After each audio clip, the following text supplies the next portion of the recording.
चलो इसे थोड़ा लेट हो गया आज।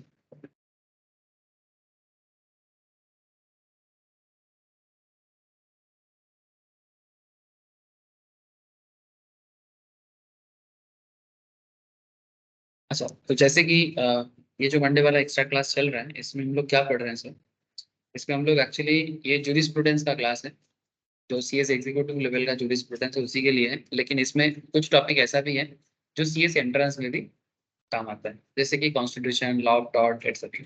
तो हम लोग पहले थोड़ा वो सब टॉपिक कवर कर लेंगे, एंट्रेंस वाले का छुट्टी हो जाएगा इस क्लास से, और एग्जीक्यूटिव का चलता रहेगा।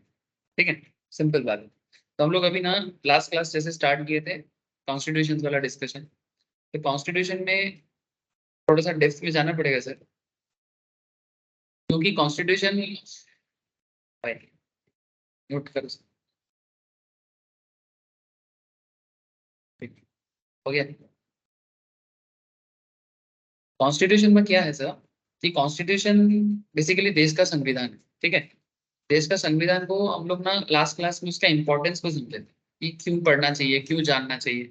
लेकिन आज आप बैकग्राउंड में बात नहीं करेंगे, इंपॉर्टेंट पॉइंट्स पे बात करेंगे कि क्या क्या क्वेश्चंस आ सकता है। इस तरीके का डिस्कशन में ली होगा। ऐसे लास्ट दिन भी जो बात किया था वो भी एग्जाम में क्वेश्चंस पूछते हैं, लेकिन last class basically overview type का था कि आपको कॉन्स्टिट्यूशन के बारे में एक इन डेप्थ डिस्कशन कर रहे थे, ताकि आपको समझ में आए कि आखिर संविधान ना जानना कितना बड़ा नेगेटिविटी है हर एक इंसान के लिए, हर एक देशवासी के लिए। संविधान जानना कितना जरूरी है, ये चीज बताने के लिए लास्ट क्लास थोड़ा वेरियस टॉपिक्स में डिस्कशन हो गया। तो आज और मैं वेरियस टॉपिक में नहीं, पॉइंट पे बात करूंगा, जैसे कि एज पर दी सीएस सिलेबस। ठीक है, जैसे कि देखो यहाँ पर क्या बताते हैं, broad framework of the constitution of India, fundamental rights. अच्छा, फंडामेंटल राइट्स के बारे में लास्ट दिन थोड़ा सा बात कर ही रहे थे, है ना। फिर directive principles of state policy and fundamental duties. ठीक है, legislative framework and powers of union and states. ठीक है, माने सेंट्रल गवर्नमेंट का पावर कितना है, स्टेट गवर्नमेंट का पावर कितना है। लास्ट दिन ये भी बोले थे, इसको बोलते हैं क्वासी जुडिशियल कॉन्सेप्ट। ठीक है।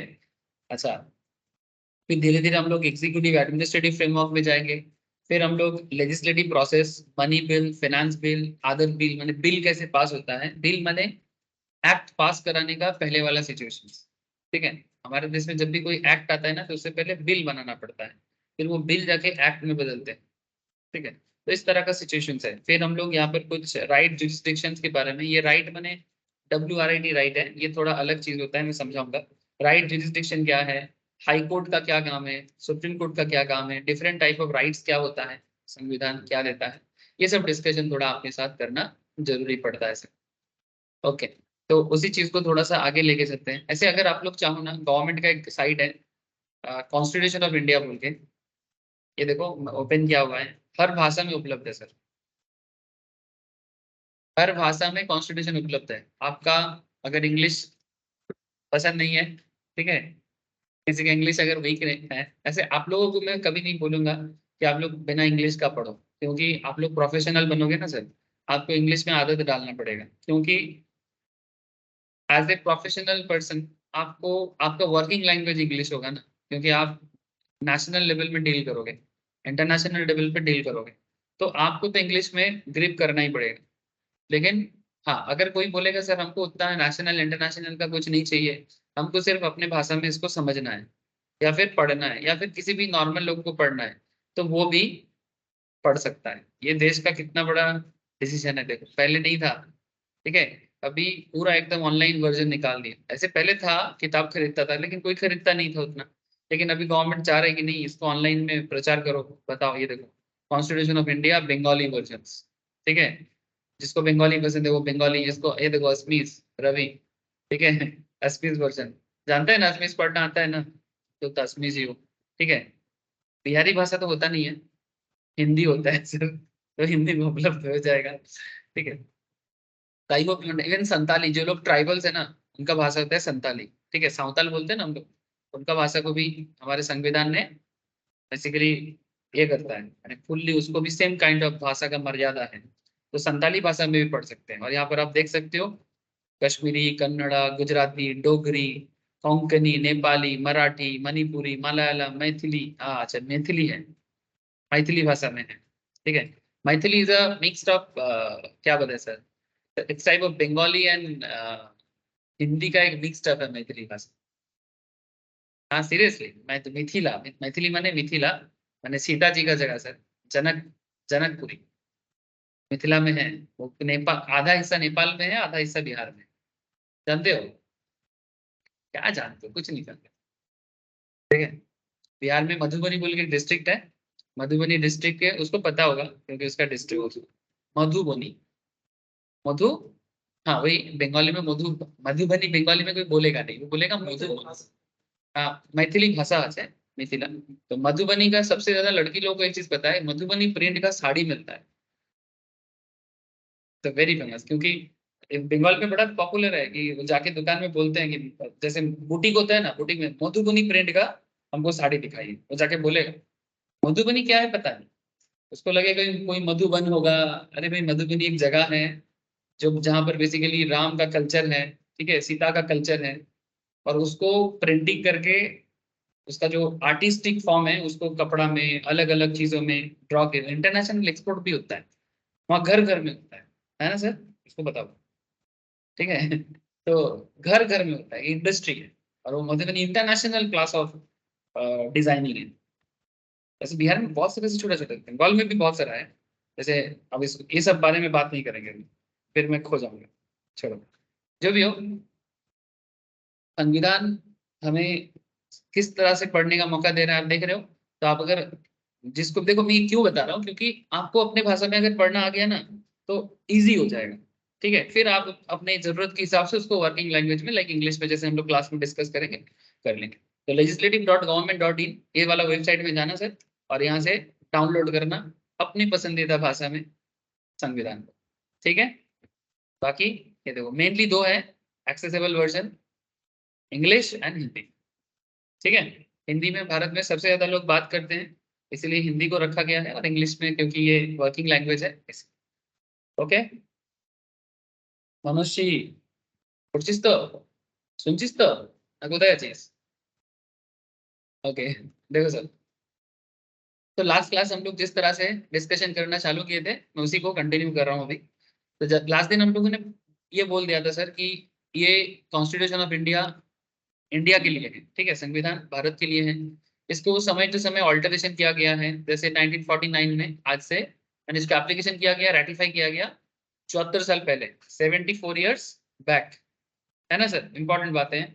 कब किया था? 26 नवंबर को, 26 नवंबर को, ये सब डेट याद रखना है। अच्छा, फिर इसको एप्लीकेबल इफेक्टिव किया गया 26 जनवरी को, जिसको हम लोग क्या बोलते हैं सर, प्रजातांत्रिक दिवस, या फिर गणतांत्रिक दिवस, रिपब्लिक डे, बहुत सारे नाम से बोला जाता है। तो 26 जनवरी 1950 को हुआ है सर, 73 ईयर्स एगो, भूलना नहीं है। 26 नवंबर 1949, 74 ईयर्स एगो इसको डेवलप, मैंने बेसिकली इसको बनाया गया था। फिर डेट ऑफ इफेक्टिव डेट बना जिससे इस संविधान को पालन करना चालू हुआ, वो है 26 जनवरी 1950 को, 1950 को, 73 ईयर्स एगो। सिस्टम क्या है? Federal parliamentary constitutional Republic. ये जो फेडरल पार्लियामेंट्री कॉन्स्टिट्यूशनल रिपब्लिक का मतलब क्या है, ये चीज भी मैंने लास्ट दिन आपको हल्का सा आइडिया दिया था। मैंने एक ऐसा पार्लियामेंट्री सिस्टम जिसमें सेंट्रल गवर्नमेंट के पास ज्यादा ताकत होता है compare to state government, but इसका मतलब ये नहीं कि स्टेट के पास कोई पावर नहीं होगा, स्टेट के पास भी पावर होगा। जैसे वर्ल्ड में बहुत सारे कंट्री हैं जो फेडरल सिस्टम पे चलते हैं, पार्लियामेंट्री डेमोक्रेसी। ठीक है, ये देखो यहाँ पर सिर्फ स्पेशली उसी के बारे में बोला है। ये पार्लियामेंट्री सिस्टम और parliamentary democracy, system of democratic government where the head of the government who may or may not also the head of the state derives their democratic legitimacy from their ability to command the support of the legislature, typically a parliament, to which they are accountable. So basically, ये देखो, the head of the state and head of the government are usually two separate positions. समझ रहे हो? तो इसको बोलते हैं parliamentary democratic या फिर फेडरल सिस्टम। একটু বুঝবি, হ্যাঁ দেরি হবে, পড়াশোনা কর, বুঝে বসে টাইম নষ্ট করিস।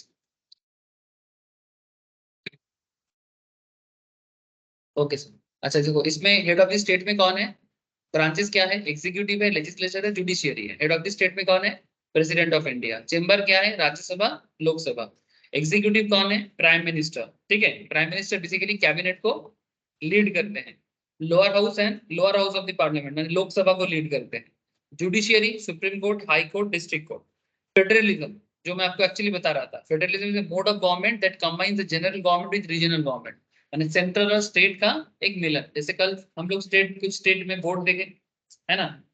जैसे एक बार ऐसा बात हो रहा था, एक बात हो रहा था कि एक ही वोट किया जाए, जैसे नॉर्मली सोशलिस्टिक कंट्री में होते हैं, जैसे चाइना वगैरह में स्टेट वाइज कोई वोट नहीं। अमेरिका में भी स्टेट वाइज एक वोट होता है, बट वहां पर सेंट्रल के पास काफी अच्छा पावर है, लेकिन स्टेट को भी अच्छा। वर्ल्ड में सिमिलर काइंड ऑफ स्ट्रक्चर में एक इंडिया है और एक अमेरिका, जहाँ स्टेट को भी पावर है, सेंट्रल को भी पावर है। तो कुछ कंट्री ऐसा होते हैं सर जहाँ पर फेडरलिज्म फॉलो होता है, जैसे इंडिया उसमें से एक है। इसमें अगर आप बोलो तो इसमें सर क्या देश का ग्रोथ थोड़ा थम जाता है? हाँ सर, इनिशियल स्टेज में ग्रोथ थोड़ा थम जाता है, क्योंकि अगर सेंट्रलाइज लेवल में सारा डिसीजन ले लिया जाए, ठीक है, जैसे देखो यहाँ पर ग्रीन करके दिया हुआ है कहाँ कहाँ फेडरलिज्म चलता है, देख पा रहे हो सर। इंडिया है, आपका अमेरिका में ब्राजील का एरिया है, अर्जेंटीना है, उधर नॉर्थ अमेरिका में, नॉर्थ अमेरिका है, कनाडा है, रशिया है, और इधर ऑस्ट्रेलिया है। ठीक है, ये फेडरलिज्म स्ट्रक्चर है, माने सेंट्रल एंड स्टेट गवर्नमेंट मिला के कंट्री को रन कराते हैं, and this structure is called federalism. दिखता है, ये देखो क्या लिखता है, dividing the powers between the two Johannes of Althusius is considered the father of modern federalism along with the Montesquieu.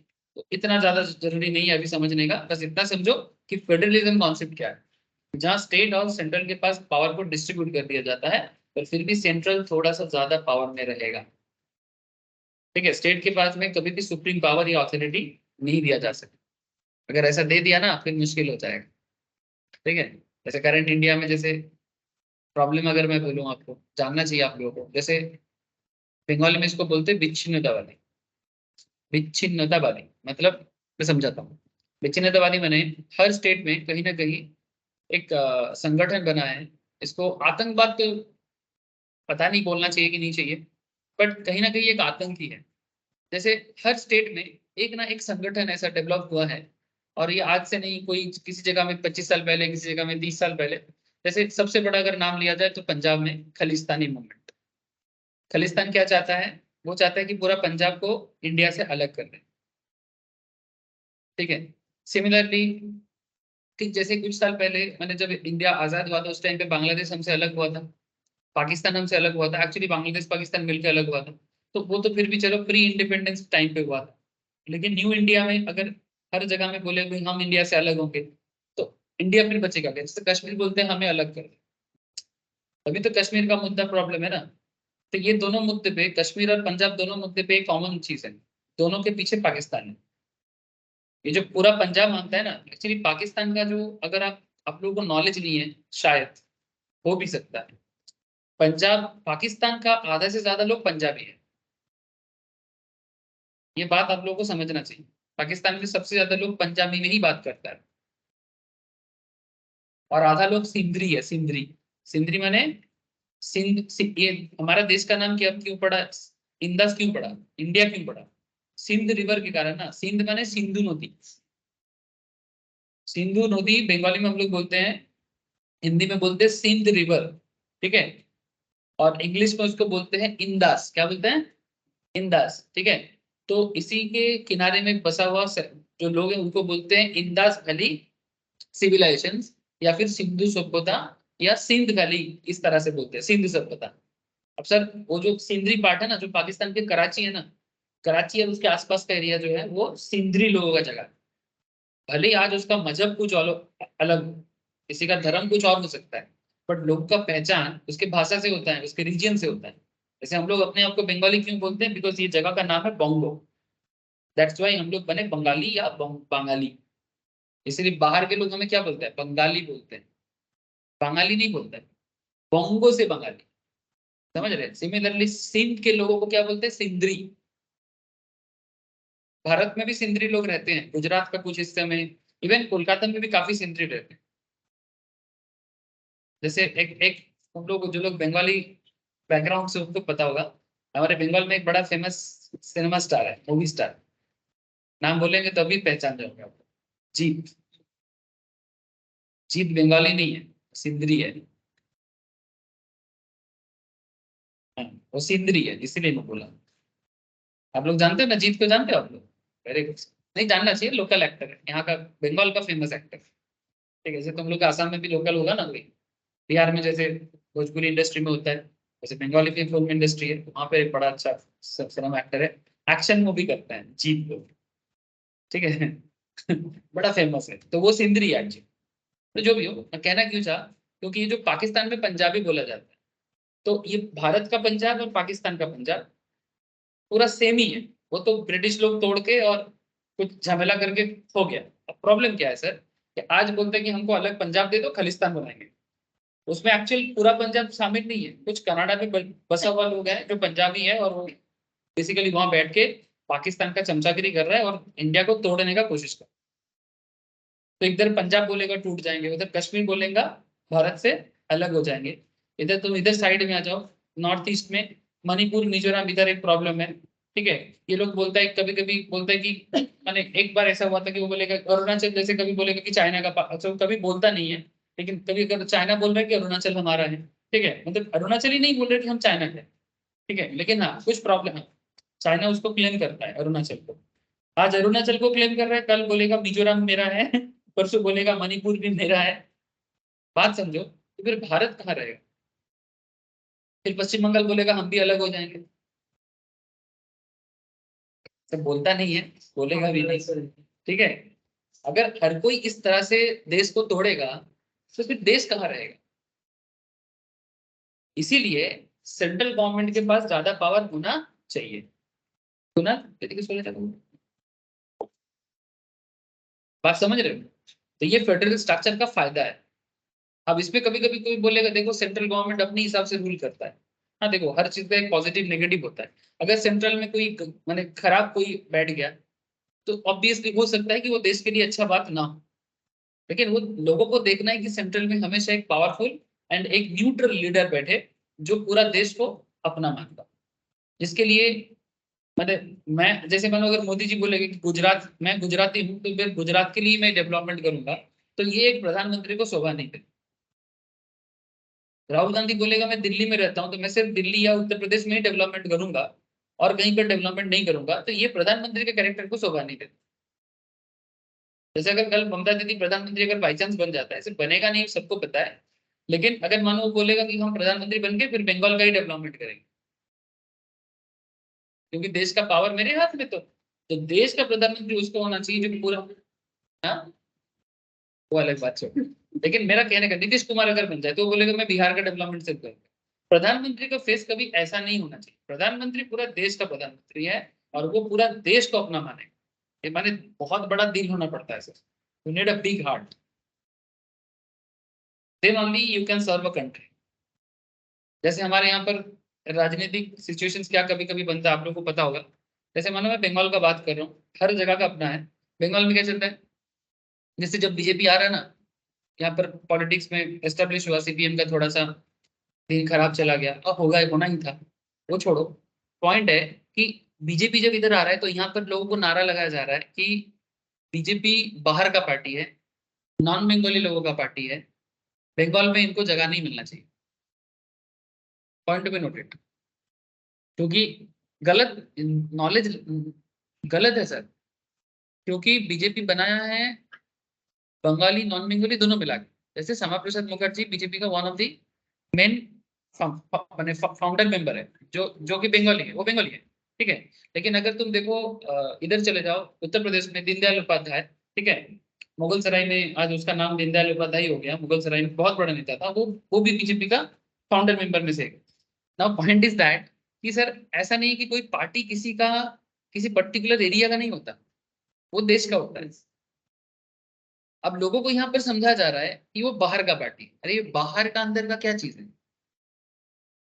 अच्छा, अगर ऐसा होगा मतलब लोगों को कैसे भड़काया जाता है कि अगर कोई बंगाली होगा तो ही वो बंगाल में रह पाएगा, इस तरह का जो बात है। तो फिर अगर तुम इस तरह का, इसको बोलते हैं हम लोग बंगाली में क्या बोलते हैं, प्रादेशिक कॉन्सेप्ट ऑफ पॉलिटिक्स। मैंने प्रादेशिक माने सिर्फ अपना समझेंगे, मतलब पॉलिटिकल मैटर में लोगों को समझाया जा रहा है कि जो बंगाली होगा उसी को वोट करना, अगर बंगाली कम्युनिटी नहीं है तो फिर उसको वोट मत करना, या फिर मुस्लिम होगा तो तभी मुस्लिम को वोट करना, नहीं तो मत करना। ये जो माइंड सेटअप है ये बहुत गंदा माइंड सेटअप। अब मैं आपको समझाता हूँ। जैसे मानो पश्चिम बंगाल में बड़ा बड़ा बिजनेस है, जितना बड़ा बिजनेस है उसमें 90% बिजनेस में नॉन बंगाली लीड करता है। जैसे कुछ साल पहले टाटा आया, वो अलग बात है कि टाटा रह नहीं पाया, ठीक है। तो फिर टाटा अगर इंडिया में यहाँ पर बंगाल में नहीं रह पाए वो अलग बात है, लेकिन जो भी बड़ा बाजार में चले जाओ या फिर वेस्ट बंगाल में पूरा इंडस्ट्री देख लो, तो क्या वो बंगाली चला रहा है? नॉन बंगाली लोग तो चला रहा है। तो फिर क्या बंगाली इस बार बोलेगा कि हम, क्योंकि ये बंगाली नहीं चला रहा तो मैं यहाँ पर काम नहीं करूंगा? बोलेगा ऐसा बात? नहीं बोलेगा ना। तो फिर पॉलिटिकली लोगों को किस तरह से गुमराह किया जा रहा है, सोचो इसको। देश जब एक है तो फिर इस तरह का नैरो माइंडेड कॉन्सेप्ट को डेवलप नहीं करना चाहिए। वो अलग बात की पब्लिक बह जाते हैं इसलिए क्योंकि पब्लिक के दिमाग नहीं है। आप अच्छा बुरा देखो, के भालो के मुंद सेटा देखो, जात पात मत करो। बात समझ रहे हो सर? तो वेरी बेसिक पॉइंट है। कभी पूछना, Bengali prime non Bengali prime minister नहीं, चीफ मिनिस्टर नहीं बन सकता, लेकिन नॉन बंगाली लोगों का इंडस्ट्री में जाके काम कर सकते हैं। टाटा बंगाली है क्या? लेकिन टाटा का रिलायंस बंगाली है क्या? Try to understand. सो एक बन जाएंगे ना, ये बंगाली अबंगाली करते रहेंगे ना, तो फिर ये देश कैसे बनेगा? जो भी है ये अलग अलग बात था, पर मुद्दे के साथ कनेक्टेड। कि फेडरल स्ट्रक्चर में प्रॉब्लम बताने के लिए मैं आपको बता, फेडरल स्ट्रक्चर में ना मेरा मेरा अपना अपना तुम्हारा तुम्हारा ऐसा है। होल कॉन्सेप्ट में बात करना है। तो होल कॉन्सेप्ट को डेवलप करने के लिए सेंट्रल गवर्नमेंट थोड़ा पावर अपने पास ज्यादा रखता। तभी तो देख रहे हो ना, जब भी स्टेट गवर्नमेंट में कोई भी करप्शन करते हैं, सेंट्रल के पास पावर है, वो जाके डायरेक्टली मैंने चार्ज कर सकता है। ओए, तुम लोग बात मत करो सर, प्लीज अभी बात मत करो। कुछ देर अपना खुद का स्टडी करो चुपचाप। फिर जब मैं तुम लोग के साथ बात करूंगा तब मेरे साथ जितना मर्जी चिल्ला लेना। ओके? तुम ना, तो एक काम कर, तू सामने आ जा। कुछ नहीं करोगे। तुम लोग रहेगा तो बात करेगा, मुझे पता है। ए, तू सर इधर हट, इधर हट। नहीं, देखिए, अपना प्लीज देखो, अपने हिसाब से देखो, मैं बाद में आता हूँ। डिस्टर्ब मत करो। अच्छा, ऐसे भी थोड़ा पढ़ाई करो, अभी मेरा क्लास टाइम लगेगा क्योंकि आज देरी करके स्टार्ट हुआ। अच्छा, कॉन्स्टिट्यूशनल असेंबली के बारे में तो मैं लास्ट दिन आपको बता ही रहा था। अच्छा, कॉन्स्टिट्यूशन का बात हो रहा है, एक बात तो मैं लास्ट दिन बोला ही नहीं। B.R. अम्बेडकर, जिन्होंने हमारे देश में कॉन्स्टिट्यूशन को बनाया, ठीक है। इनको कहीं ना कहीं फादर ऑफ कॉन्स्टिट्यूशन भी कहा जाता है। कि देश को अगर एक मैंने बेसिकली एक नया दिशा दिखाया तो वो अम्बेडकर जी ने ही दिखाया। तो अम्बेडकर के ऊपर बहुत बड़ा मैंने एक दायित्व था कि कंट्री, मैंने बहुत ज्यादा इंडिया का बहुत ना नाजुक हालत था। नाजुक इन द सेंस, मैंने बड़ा सेंसिटिव हालत में इंडिया गुजर रहा था। क्योंकि ब्रिटिश के अंडर में रह के ना लोगों के अंदर ऐसे ही थोड़ा सा, हाँ, जात पात, अरे वो तो ब्रिटिश ने बना के गया। जात पात तो होगा सर, देखो अलग अलग कल्चर के लोग हो गए ना, और ऊपर से इलिटरेसी बढ़ गया। लोग मूर्ख रह गया ब्रिटिश जमाने में, क्योंकि कोई इतना पढ़ा लिखा नहीं हुआ। तो ऑब्वियस बात है कि ये जो जात पात तो होना ही था। क्योंकि जब तुम्हारे अंदर इलिटरेसी आ जाएगा तो तुम और क्या कर सकते हो, तुम बड़ा सोच कैसे पाओगे? ऊपर से भेदाभेद तो क्रिएट तो ब्रिटिश ही करके गया। ये जो हिंदू मुस्लिम में लड़ाई और लगाना, या फिर हिंदू के अंदर जात पात करके, मतलब तुम बता कोई ऊंचा कोई नीचा, इन लोगों को समझाया गया सर, ताकि हम लोग अपने बीच में लड़ते रहें और वो अपना काम करते रहे। तो अम्बेडकर उसका शिकार है, क्योंकि अम्बेडकर एक ट्राइबल फैमिली से बिलोंग करता था, शेड्यूल कास्ट फैमिली से बिलोंग करता था। मैंने basically on that time Hindu थे बेसिकली, बट पिछड़ा हुआ कॉन्सेप्ट में थे। हाँ हाँ, ऐसा। एक्चुअली वो कुछ नहीं है सर, उसके बारे में मैं कभी आपके साथ बात करूंगा, ठीक है। वो वैश्य शूद्रों का कोई कॉन्सेप्ट है नहीं, लेकिन समाज अपने हिसाब से बिखर गया। शूद्रो माने कोई छोटा जाति नहीं होता है। शूद्र माने वर्किंग क्लास। शूद्र माने वर्किंग क्लास जो काम करता है। वैश्य माने जो बिजनेस समाज। एक्चुअल मतलब यही है। लेकिन लोगों के मन में समझाया गया कि जो शूद्र है लोअर क्लास है, जो ब्राह्मण है वो अपर क्लास है, जो क्षत्रिय है वो एडमिनिस्ट्रेटिव क्लास है, मैंने क्लास डिफाइन करके छोटा बड़ा कर रहा है। अरे भाई छोटा बड़ा क्या, कि आज के समाज में शूद्र नहीं है, जो जॉब करता है वही शूद्र है। क्योंकि तुम अपने तो बिजनेस तो नहीं करते हो ना, बिजनेस करोगे तो तुम वैश्य बन जाओगे, चाहे तुम्हारा छोटा ही दुकान क्यों ना हो, तुम वैश्य बन जाओगे। भविष्य माने बिजनेस में। बात समझ में आ रहा है sir? It's a very simple method. लेकिन ब्रिटिश लोग इसी चीज को क्या किया, फायदा किया, ताकि हम लोग अपने बीच में लड़े। और अम्बेडकर भी उसका एक शिकार बना था। तो बचपन से उसके दिमाग में हम लोग छोटे जात छोटे जात छोटे जात, माने बेसिकली उस टाइम का समाज में तो ये इनके अंदर भड़ास था। तो बाद में ये ऑफिशियली हिंदू धर्म छोड़ा। मैंने अभी तक भारत के इतिहास में इस तरह से कोई धर्म को नेगेटिव नहीं दिखाया हिंदू होने के बाद भी, फिर अम्बेडकर ने छोड़ा। ये भी आपको बता दूं, वो बौद्धिस्ट रिलीजन लिया था और ऑफिशियली घोषित किया था कि मैं हिंदू हिंदू नहीं हूं, इस तरह से बोला था। मैंने जात पात धर्म को लेके ना देश एक अलग ही है कंप्लीट। वो बुद्धिस्ट है, बुद्धिस्ट। बाद में मतलब एकदम एंड पे आके, सर वो अलग बात है, उसका पर्सनल चॉइस है, कर सकता है, संविधान भी उसका मौका देता है। तभी इन्होंने ऐसा संविधान को डेवलप किया ताकि इंडिया एक इंडिपेंडेंट वे से बन पाए। ठीक है, इसीलिए अब देखो इसका भी अच्छा बुरा होता है, मैं उसके बारे में बात नहीं कर सकता। मैं जितना बोल सकता हूँ मैं उतना ही बोल रहा हूँ। ठीक है, अब इसका अगर मैं क्योंकि ये रिकॉर्डेड हो रहा है क्लास है, इसका बहुत सारा मैटर है। मेरा भी कुछ अपना ओपिनियन है, बट वो मैं आपको थोप नहीं सकता। जो मैं नहीं कर सकता नहीं कर सकता। हाँ ऑब्वियसली अगर कोई पर्सनल डिस्कशन होगा तो उसमें मैं अपना ओपिनियन रख सकता हूँ कि सर क्या अम्बेडकर सही थे। मैं ऑब्वियसली बोलूंगा कि सही गलत के बारे में मेरा अपना ओपिनियन भी दे सकता हूँ। मैं ये नहीं बोलूंगा कि मैं सही हूँ, मैं बोलूँ मेरा अपना ओपिनियन उसके बारे में मैं जरूर दे सकता हूँ, वो अलग बात है। तो जो भी हो, अम्बेडकर जी ने देश को संविधान दिया था, अलग अलग कंट्री का संविधान को मिला के एक कंपाइल करके और कुछ चीजें इंट्रू मैंने उसके अंदर डाल के संविधान को डेवलप किया था। ठीक है, अच्छा यहाँ पर देखो टाइमलाइन ऑफ संविधान। 6 दिसंबर 1946 formation of the constitutional assembly in accordance with the French practice. Constitutional assembly जो है, संविधान को जो बनाया, संविधान का जो असेंबली है उसको सबसे पहले फ्रेंच प्रैक्टिस के द्वारा डेवलप किया गया 1946 में। फ्रेंच प्रैक्टिस बने, फ्रांस का काफी सारा नियम इंडियन कॉन्स्टिट्यूशन में डाला गया। ये जो कॉन्स्टिट्यूशनल असेंबली हम लोग चलाते हैं आज के डेट में, ये उस टाइम का फ्रांस का कॉन्सेप्ट, उस कॉन्सेप्ट को लिया। फिर देखो 9 दिसंबर 1946 को the first meeting was held in the constitution hall, now the central hall of parliament house. The first person to address was J.B. Kripalani and Sachidananda Sinha became temporary president, demanding a separate state. The Muslim League boycotted the meeting. The Muslim League boycotted the meeting. अब मैं फिर से देखो, मुस्लिम league इसको boycott इसलिए किया था, मुस्लिम league एक अलग ही पॉलिटिकल ऑर्गेनाइजेशन बना था जो सिर्फ मुस्लिम हित के लिए बना था। इंडिया के अंदर, इंडिया के जितना भी मुस्लिम है, जो लोग मुस्लिम लीग को सपोर्ट किया था पूरा पूरी, वो लोग आज पाकिस्तान में। ट्राई टू अंडरस्टैंड, मैंने वो पाकिस्तान तो तब था नहीं सर, पाकिस्तान मुस्लिम लीग ने बनाया। और इस मुस्लिम लीग को हेड किया था मोहम्मद अली जिन्ना ने, जो एक्चुअली गुजरात के रहने वाले हैं, जिनका दादा परदादा सब हिंदू ही थे। इवन उनका बेटी भी हिंदू ही है, लेकिन हाँ मतलब वो उसका वो मुस्लिम बन गया था। हाँ लिया था, वो अलग बात है। लेकिन अगर तुम जिन्ना का इतिहास पढ़ोगे तो आपको जिन्ना के बारे में पता चलेगा, जो पाकिस्तान का फादर है। जिन्ना कौन है, उसका दादा कौन है, उसका परदादा कौन है। इवन जब जिन्ना इंडिया छोड़ के गया था पाकिस्तान बनाने के लिए, अपना देश बनाने के लिए, उसका बेटी उसके साथ नहीं गया था। उसका बेटी शायद नहीं, हिंदू नहीं बना था, क्योंकि बाप मुस्लिम है तो बेटी ऑटोमेटिक मुस्लिम ही होगा।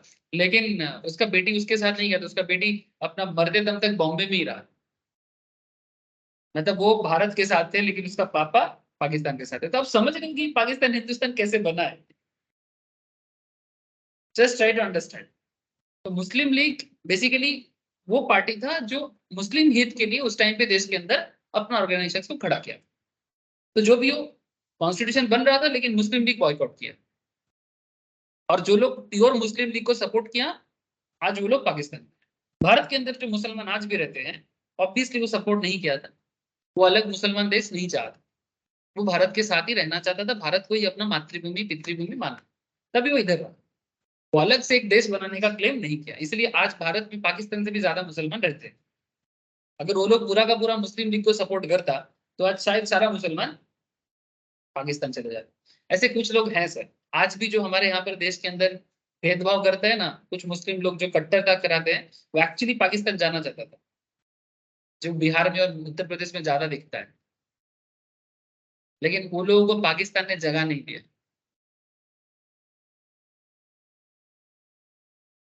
कारण है सर इसके पीछे भी कि क्यों नहीं दिया। उसी में से एक है दाऊद इब्राहिम, जो बिहार का ही तो लड़का है। ये जो दाऊद इब्राहिम जो डॉन है रे बाबा, ये दाऊद इब्राहिम कहाँ गया है? बिहार गया है। वहां से निकल के पाकिस्तान का चमचागिरी करते, आज कहाँ है? पाकिस्तान में ही रहते हैं। लेकिन क्या ये देश भाग के टाइम पे पाकिस्तान गया था क्या? नहीं, ये इंडिया में रह के भारत को खत्म करने के लिए यहाँ पर रह गया था, ताकि हम इधर जलते रहे, हम लोग यहाँ पर मरते रहे, बॉम्ब ब्लास्ट होते रहे। और यहाँ पर अपना एक गैंग भी बना के रखा था, और उस गैंग के थ्रू से आज भी है, ऐसा नहीं कि आज नहीं है, आज भी है, बट अभी काफी वो भी बूढ़ा हो गया है, उसके गैंग भी थोड़ा कमजोर पड़ गए। Most wanted don Dawood Ibrahim, बाप रे बाप, त्रास है सर भारत का। आज भी, आज भी हाथ नहीं लगा सकता भारत, क्योंकि दुबई उसको सेफ स्पेस देता है और पाकिस्तान उसको सेफ स्पेस देता है। भारत पाकिस्तान में जाके उसको उठा नहीं पा रहा है। ऐसे चाहे तो कर सकता है, मोदी कुछ भी कर सकता है, बट क्योंकि अभी दाऊद उतना पावरफुल है नहीं, इसलिए मोदी कुछ कर नहीं रहा है। नहीं तो जिस तरह से मोदी गुस्से, मैंने गुस्से वाला इंसान जिस तरह से स्ट्राइक किया था, याद है? पाकिस्तान में जाके उसको वहां पर जाके मार के आया था। तो मेरे हिसाब से अगर दाऊद इब्राहिम आज ऐसे कुछ हरकत करेगा, अगर कभी करता है, तो देख लेना मोदी क्या स्टेप्स लेता है। ये मेरा कॉन्फिडेंस है मेरे प्राइम मिनिस्टर, वो करेगा, बिल्कुल करेगा। वो पहले वाला देश नहीं है इंडिया का कि मार खाते जाओ, ठीक है। जैसे कल एक इंडिया का एक पास्ट मिलिट्री था सर, मैंने पहले मिलिट्री में काम करते थे कश्मीर बॉर्डर में।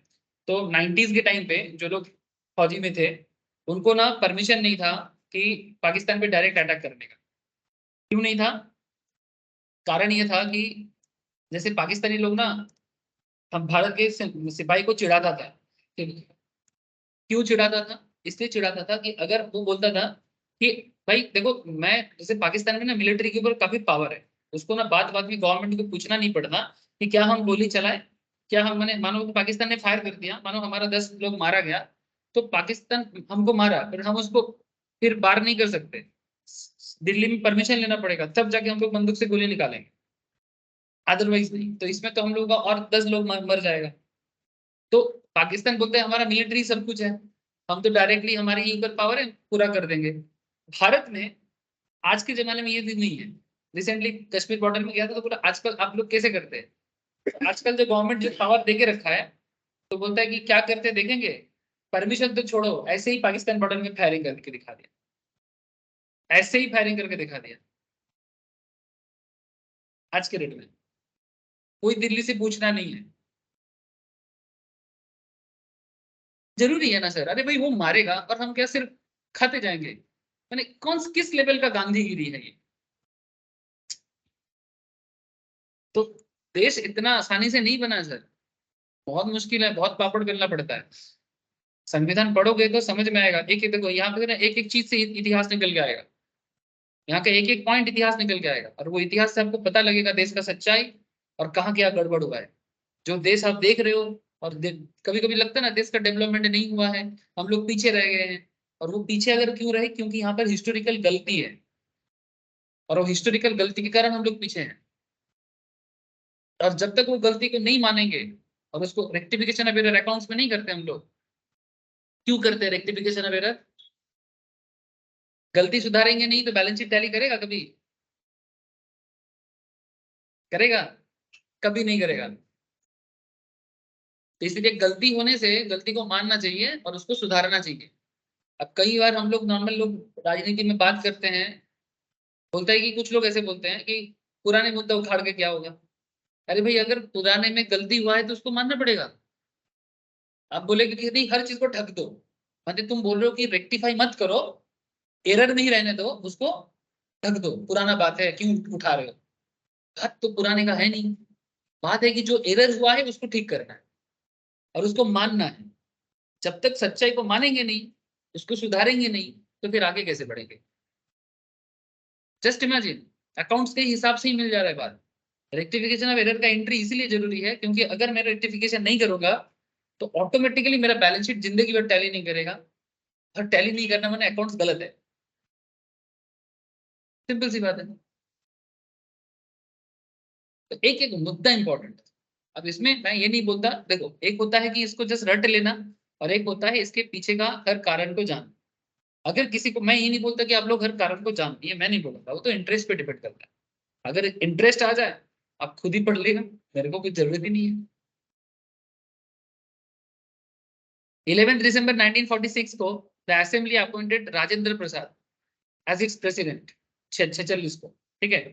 क्या करता है, H C Mukherjee as its vice president and B N Rao as constitutional legal adviser. There were initially 389 members in total, माने पूरा कॉन्स्टिट्यूशन का 389 मेंबर बना था, which declined 299 after partition. Actually पहले तो पाकिस्तान अलग नहीं था, 46 में पाकिस्तान थोड़ी ना बना था, 46 में तो पाकिस्तान इंडिया के ही अंदर था। यानी जब कॉन्स्टिट्यूशन बन रहा है तब उस टाइम पे पाकिस्तान बोल के देश कोई बना नहीं, वो तो मुस्लिम लीग का जीत था कि पाकिस्तान बना। वो तो मुस्लिम लीग जबरदस्ती इंडिया। हाँ, मतलब 47 का जो डेट आया सर, मैंने एक्चुअली 47 से पहले ही ना ये डिक्लेयर हो गया था कि इंडिया आजाद हो गया है। लेकिन सर, एक इंग्लैंड 200 साल से जिस कंट्री पे अपना राज जता के बैठा हुआ है, वो अचानक से बोलेगा सर आज हम लोग इंग्लैंड वापस जा रहे हैं, दैट इज नॉट पॉसिबल। इतना बड़ा देश तुम एक अलग लेवल में चला रहे थे, उसको तुम एक दिन में छोड़ के तो नहीं जा सकते। थोड़ा तो संभाल के जाओ सर, जो भी हो अच्छा बुरा जो की हो, 200 साल, अब थोड़ा तो ठीक करके जाओ। ठीक तो ठीक मैंने क्या, एटलीस्ट अब क्या हो रहा है ना, पावर ट्रांसफर होगा कि हम लोग इस तरह से चला रहे हैं, अब अचानक से तो पूरा ढांचा को तो नहीं बदल सकते। तो इंग्लैंड अपना सिस्टम को इंडियन सिस्टम में बदल रहा था और इंडियन लोगों को वो चीज पावर दे रहा था, बेसिकली कांग्रेस को।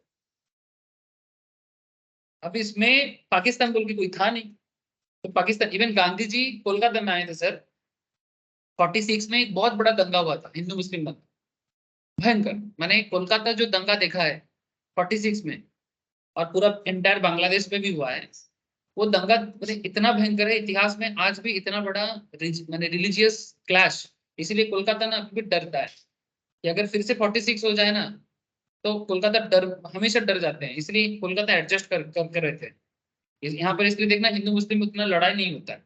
क्यों? क्योंकि वो जो पुराना जो दर्द है ना, वो हर किसी के अंदर है।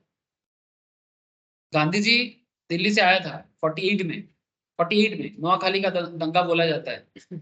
एमजी रोड है कोलकाता में, बड़ा बाजार में, निचुआ मार्केट, फलका मार्केट जहाँ है, वहां पर एक मस्जिद भी है, ठीक है। उसके बगल में एक बिल्डिंग है, वो एक तरफ मुस्लिम को समझा रहा है, एक तरफ हिंदुओं को समझा रहा है, चारों तरफ सिर्फ लाश ही लाश।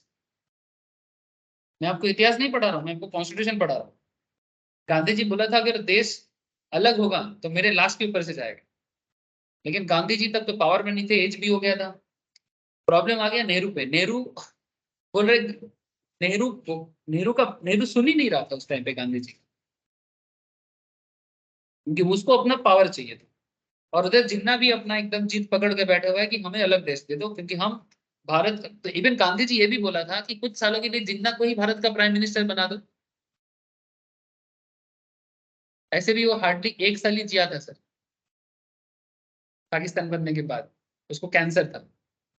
तो गांधी जी बोला था कि अब इतना जब जीत पकड़ के बैठा है, इतना दंगा हो रहा है, तो जितना कोई भारत का प्राइम मिनिस्टर बना दो। नेहरू बोले नहीं, हम नहीं देंगे।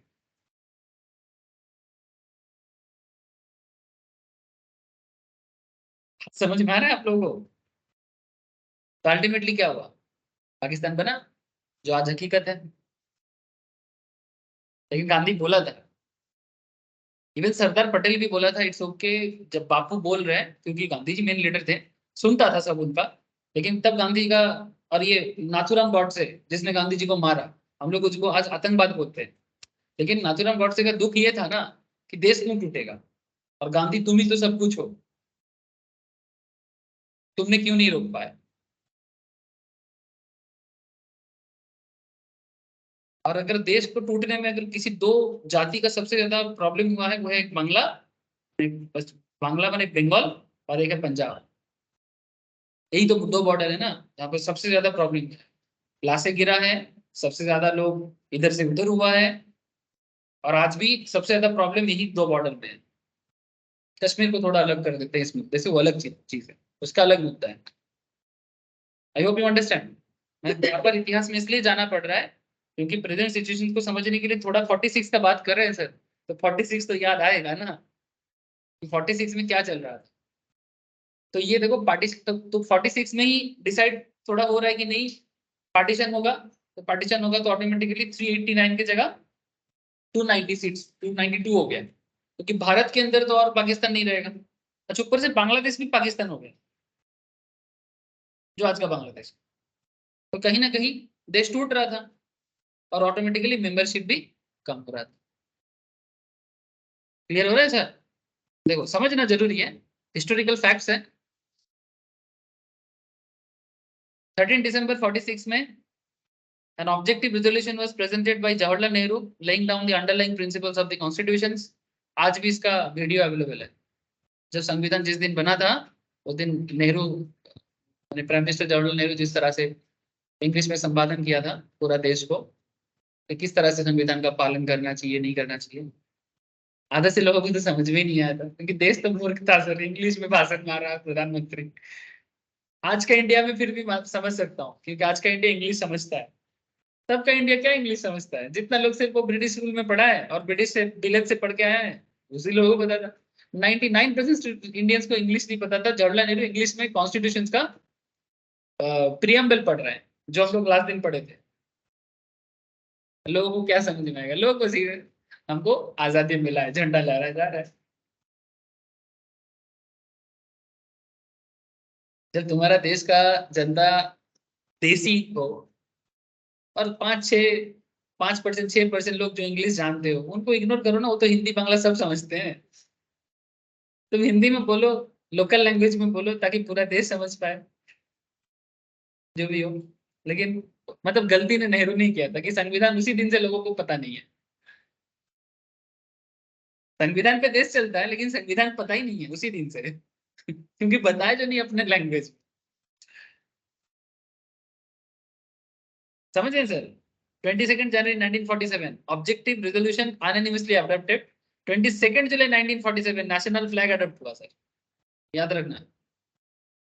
झंडा ऊंचा रहे हमारा, विजय विश्व तिरंगा प्यारा। ये कब से चालू है सर? 1947 22 जुलाई। ठीक है। 15 अगस्त 1947 achieved independence, India split into dominion of India and dominion of Pakistan. अलग अलग स्प्लिट कर दिया इंडिया को, जैसे शरीर को काट दिया जाता है वैसे काट दिया सर। ये सबसे दुख भरी कहानी है। जब भी मैं ये चीज देखता हूँ पढ़ता हूँ, इससे ज्यादा दुख मेरे को और किसी चीज का नहीं लगता। ये चीज जब तक देखता हूँ बोलने में भी मेरा मैंने गुस्सा भी होता है, दुख भी होता है, मुझे बार बार लगता है कि ये सही नहीं है, ये सही नहीं है। जो भी हो, 29 अगस्त 1947 drafting committee appointed with B R Ambedkar as its chairman. The other 6 members of committee were KM Munshi, Mohammad Saudalia, Krishnaswami Ayyar, Gopalaswami Ayyangar and Devi Prasad Khaitan. इतना नाम याद रखने का जरूरत नहीं है, जस्ट फैक्ट याद रखना कि कब क्या हुआ। ठीक है। सारा नाम तो याद नहीं रहेगा सर, पॉसिबल नहीं है, लेकिन एटलीस्ट फैक्ट हमें ये बेसिकली हम लोग क्या पढ़ रहे हैं टाइमलाइन, जैसे आप लोग का फेसबुक में टाइमलाइन नहीं दिखाता, दिखाता है ना कि कब स्टार्ट किए थे। फेसबुक जब तुमने खोला था उसके बाद नीचे नीचे नहीं दिखाता इस कौन से ईयर में तुमने क्या क्या परफॉर्म किया, तुम्हारा इवेंट्स वगैरह का। ये वही बात चल रहा है, कॉन्स्टिट्यूशन का टाइम है, कब चालू हुआ था और कब जाके इसको परमानेंटली किया गया फिर। लेकिन हाँ, अगर नाम याद रख पाते हो तो कॉन्ग्रेचुलेशन सर, बहुत बढ़िया लगे। मतलब आप समझ सोच ही नहीं सकते आपका इज्जत किस लेवल में जाएगा। इज्जत इन द सेंस कि आपका जो सम्मान है वो बढ़ जाएगा, क्योंकि आप सीरियसली जानते हो, इवन कहीं पर भी आप बात भी रख सकते हो, सुनेगा लोग आपको। हाँ, नॉलेज एग्जैक्टली। एक बात याद रखना सर, एक राजा में और एक ज्ञानी में क्या फर्क होता है जानते हो? राजा में और ज्ञानी में क्या फर्क होता है? नहीं सर, राजा अपने राज्य में ही पूजा जाता है और ज्ञानी को सर्वदा पूजा जाता है। एग्जैक्टली सर, इसलिए संस्कृत में श्लोक भी है, स्वदेशे पूज्यते राजा, विद्यान सर्वथा पूज्यते। राजा को, जैसे जो तुम्हारे राज्य का राजा होगा उसको तुम यहीं पर रेस्पेक्ट करोगे, लेकिन जो नॉलेजेबल होगा वो जहां भी जाएगा, अगर राजा ज्ञानी है तो कॉम्बो है ना सर, वो जहां भी जाएगा चाहे वो कहाँ का राजा है फर्क नहीं पड़ता, वो ज्ञानी है ना, उसको दुनिया पूजेगा। इसलिए बोलते हैं कि स्वदेशे पूज्यते राजा, विद्यान, विद्वान माने ज्ञानी, विद्यान सर्वदा पूज्यते। तो समझ रहे हैं सर, इसलिए ज्ञान लाओ, ऑटोमेटिकली तुम्हारा सम्मान बढ़ेगा। तो सोच भी, तुम कोई बोलते हैं ना, पता है रेस्पेक्ट ही नहीं है यार, आएगा रेस्पेक्ट आएगा, ज्ञानी बनो रेस्पेक्ट आएगा। रेस्पेक्ट के पीछे भागने से रेस्पेक्ट नहीं आता, ज्ञान के पीछे भागने से रेस्पेक्ट आ जाता है। हाँ थोड़ा देरी हो सकता है, कोई बोलेगा नहीं हम सूटेड बूटेड होके इज्जत लाएंगे, करके दिखाओ कितना दिन होता है। पहले लोग अपना पोशाक आशाक से, पोशाक मैंने ड्रेस, महंगा ड्रेस पहन के लोग दिखा देते थे कि देखो मैं ज्यादा हूँ। आजकल वो जमाना चला गया, क्योंकि आजकल नॉर्मल थोड़ा सा फैंसी ड्रेस हर कोई पहन लेता है, तुमको समझ में नहीं आएगा कि कौन रिक्शा वाला है और कौन अरबपति घर का बेटा है। जेन्युइन बात किया ना सर। अगर लेकिन अगर 20 साल पहले चले जाओ तो उस टाइम भी पता लगा इतना इतना शर्ट पहन लिया, मतलब काफी बात होगा। लेकिन आज के डेट में वो महंगा शर्ट का डिफरेंस समझना मुश्किल है, जीन्स का भी डिफरेंस समझना मुश्किल है कि branded jeans non branded jeans इतना फर्क नहीं कर रहा है। इवन मैं तो देखता हूँ कि नॉन ब्रांडेड जीन्स भी काफी कभी क्वालिटी भी होता है। तो कहीं ना कहीं वो पोशाक देख के, वो जो एक अटायर देख के जो एक होता था ना, वो चीज बदल गया। आजकल अगर तुमको अपना पहचान बनाना है तो पोशाक से या गाड़ी से नहीं। अच्छा गाड़ी, पहले लोग चार चक्का दिखा के देखा तो मेरे पास कार है, आज क्या दिखाओगे, चार चक्का सबके पास है, बाइक सबके पास है। ये तो होना ही था। तो दिखाना, दिखाने वाला एटीट्यूड कितना दिन चलेगा, ज्यादा दिन नहीं चला पाओगे। तो अगर तुम ज्ञानी बनोगे, नॉलेजेबल बनोगे, साथ में गाड़ी बाड़ी तो अपने आप आएगा, वो तो अलग बात है।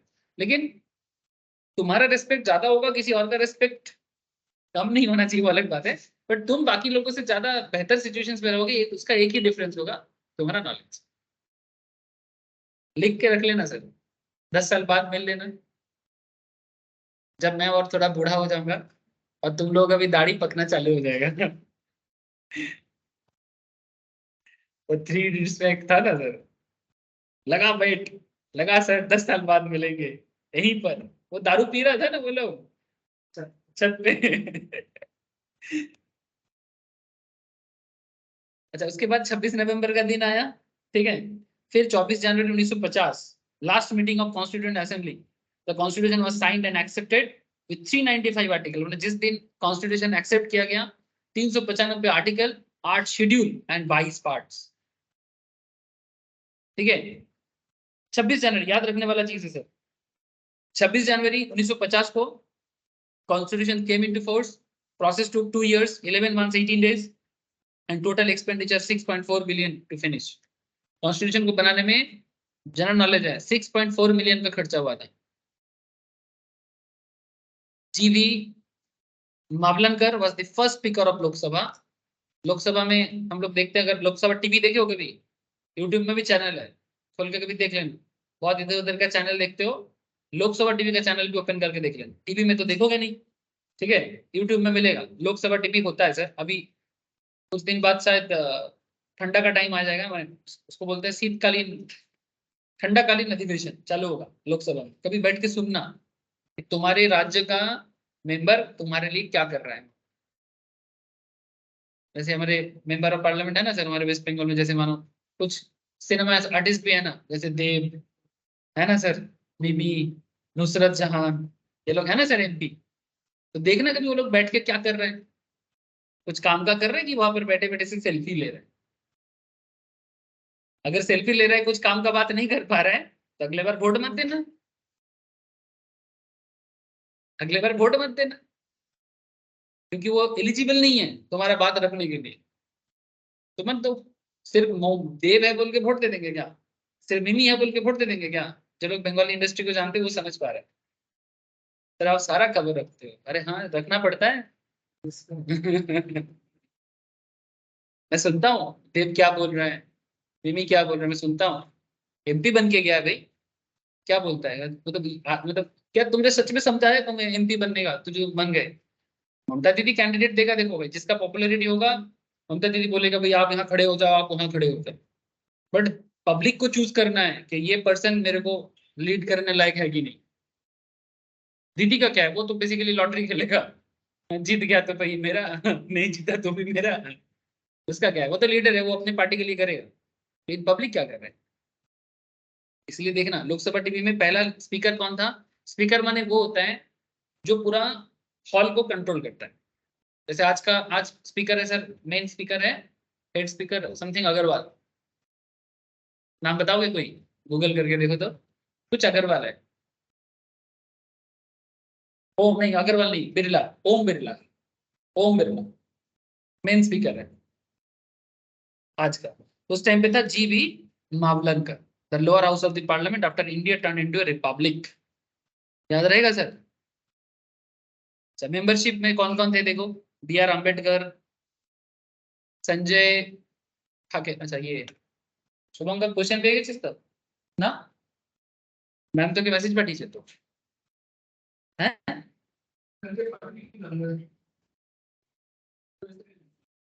तो मैम के लिख पढ़े नहीं मैम, पढ़े नहीं।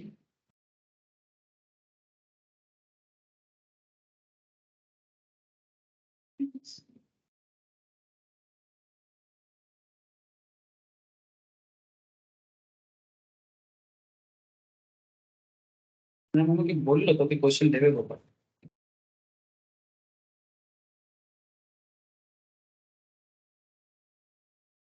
एक सेकंड।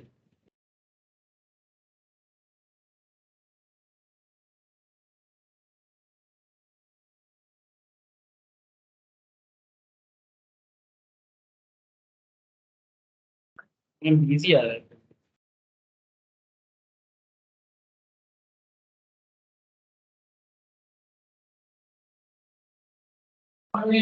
एडिशन।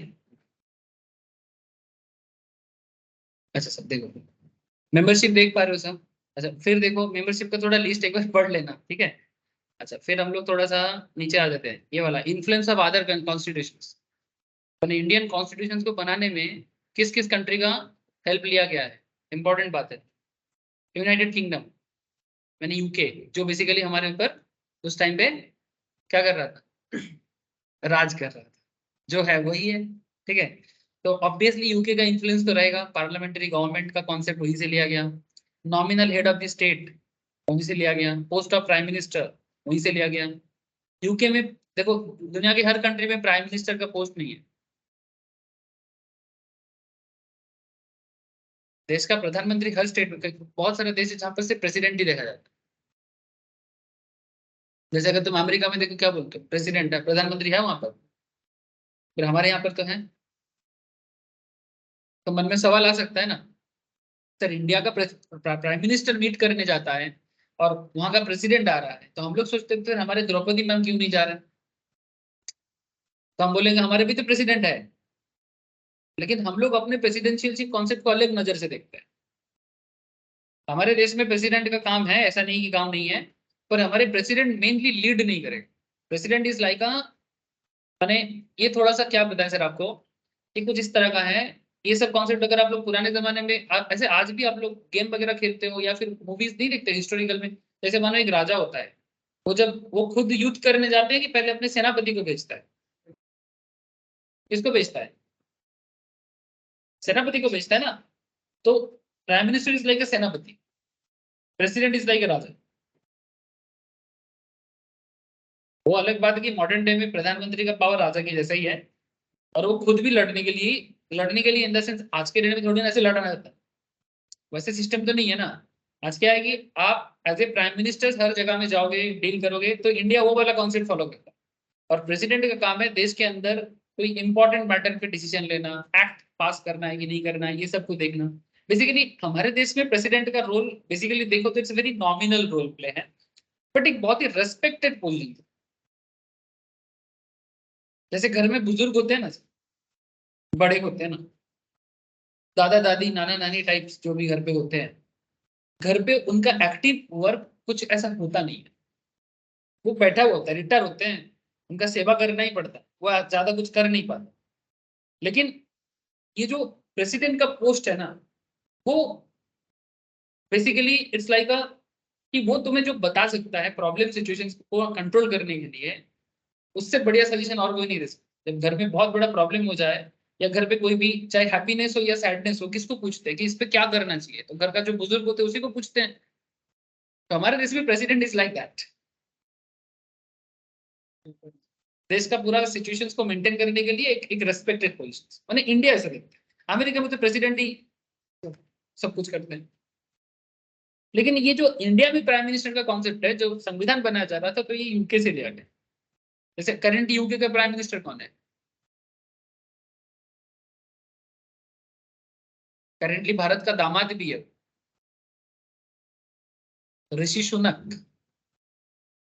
नारायण मूर्ति का दामाद है। नारायण मूर्ति माने इन्फोसिस है ना सर, इन्फोसिस।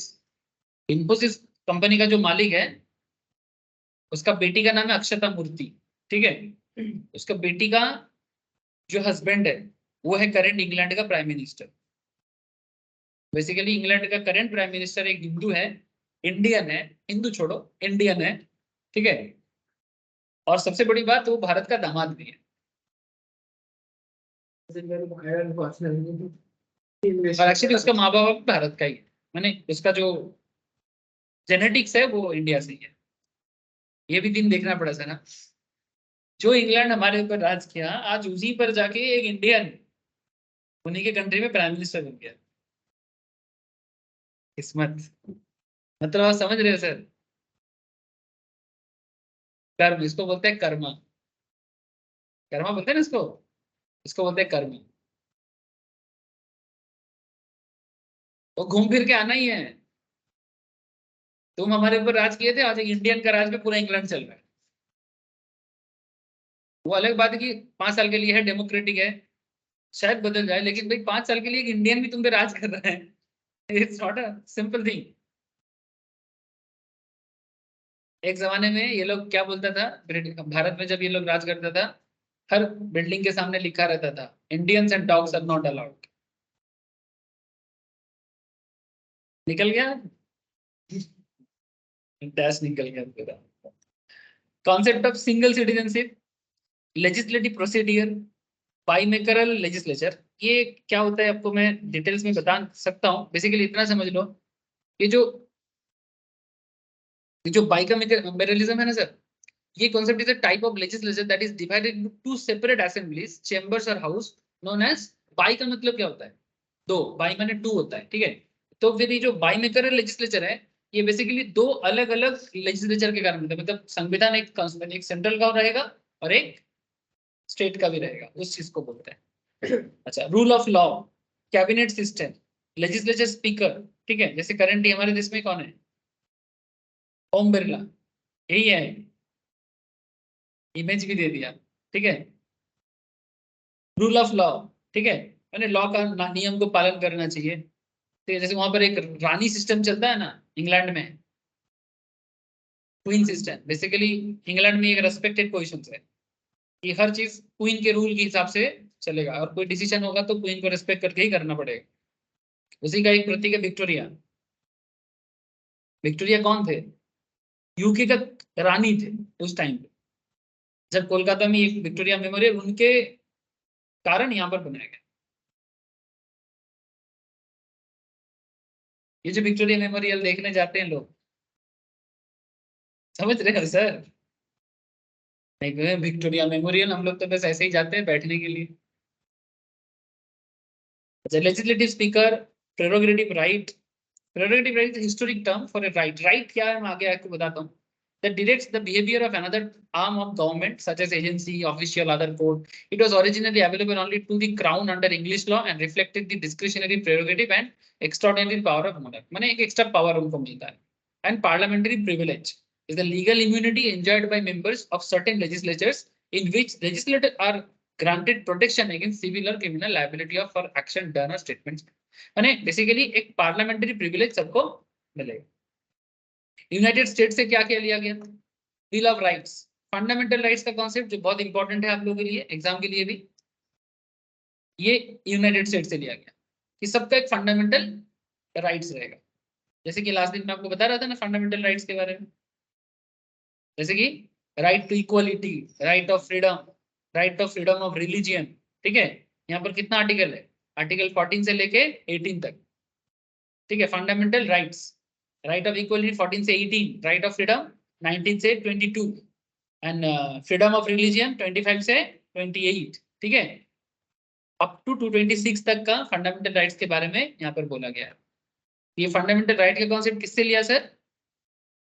अमेरिका, समझ गया सर? अमेरिका से लिया गया। अच्छा एक second,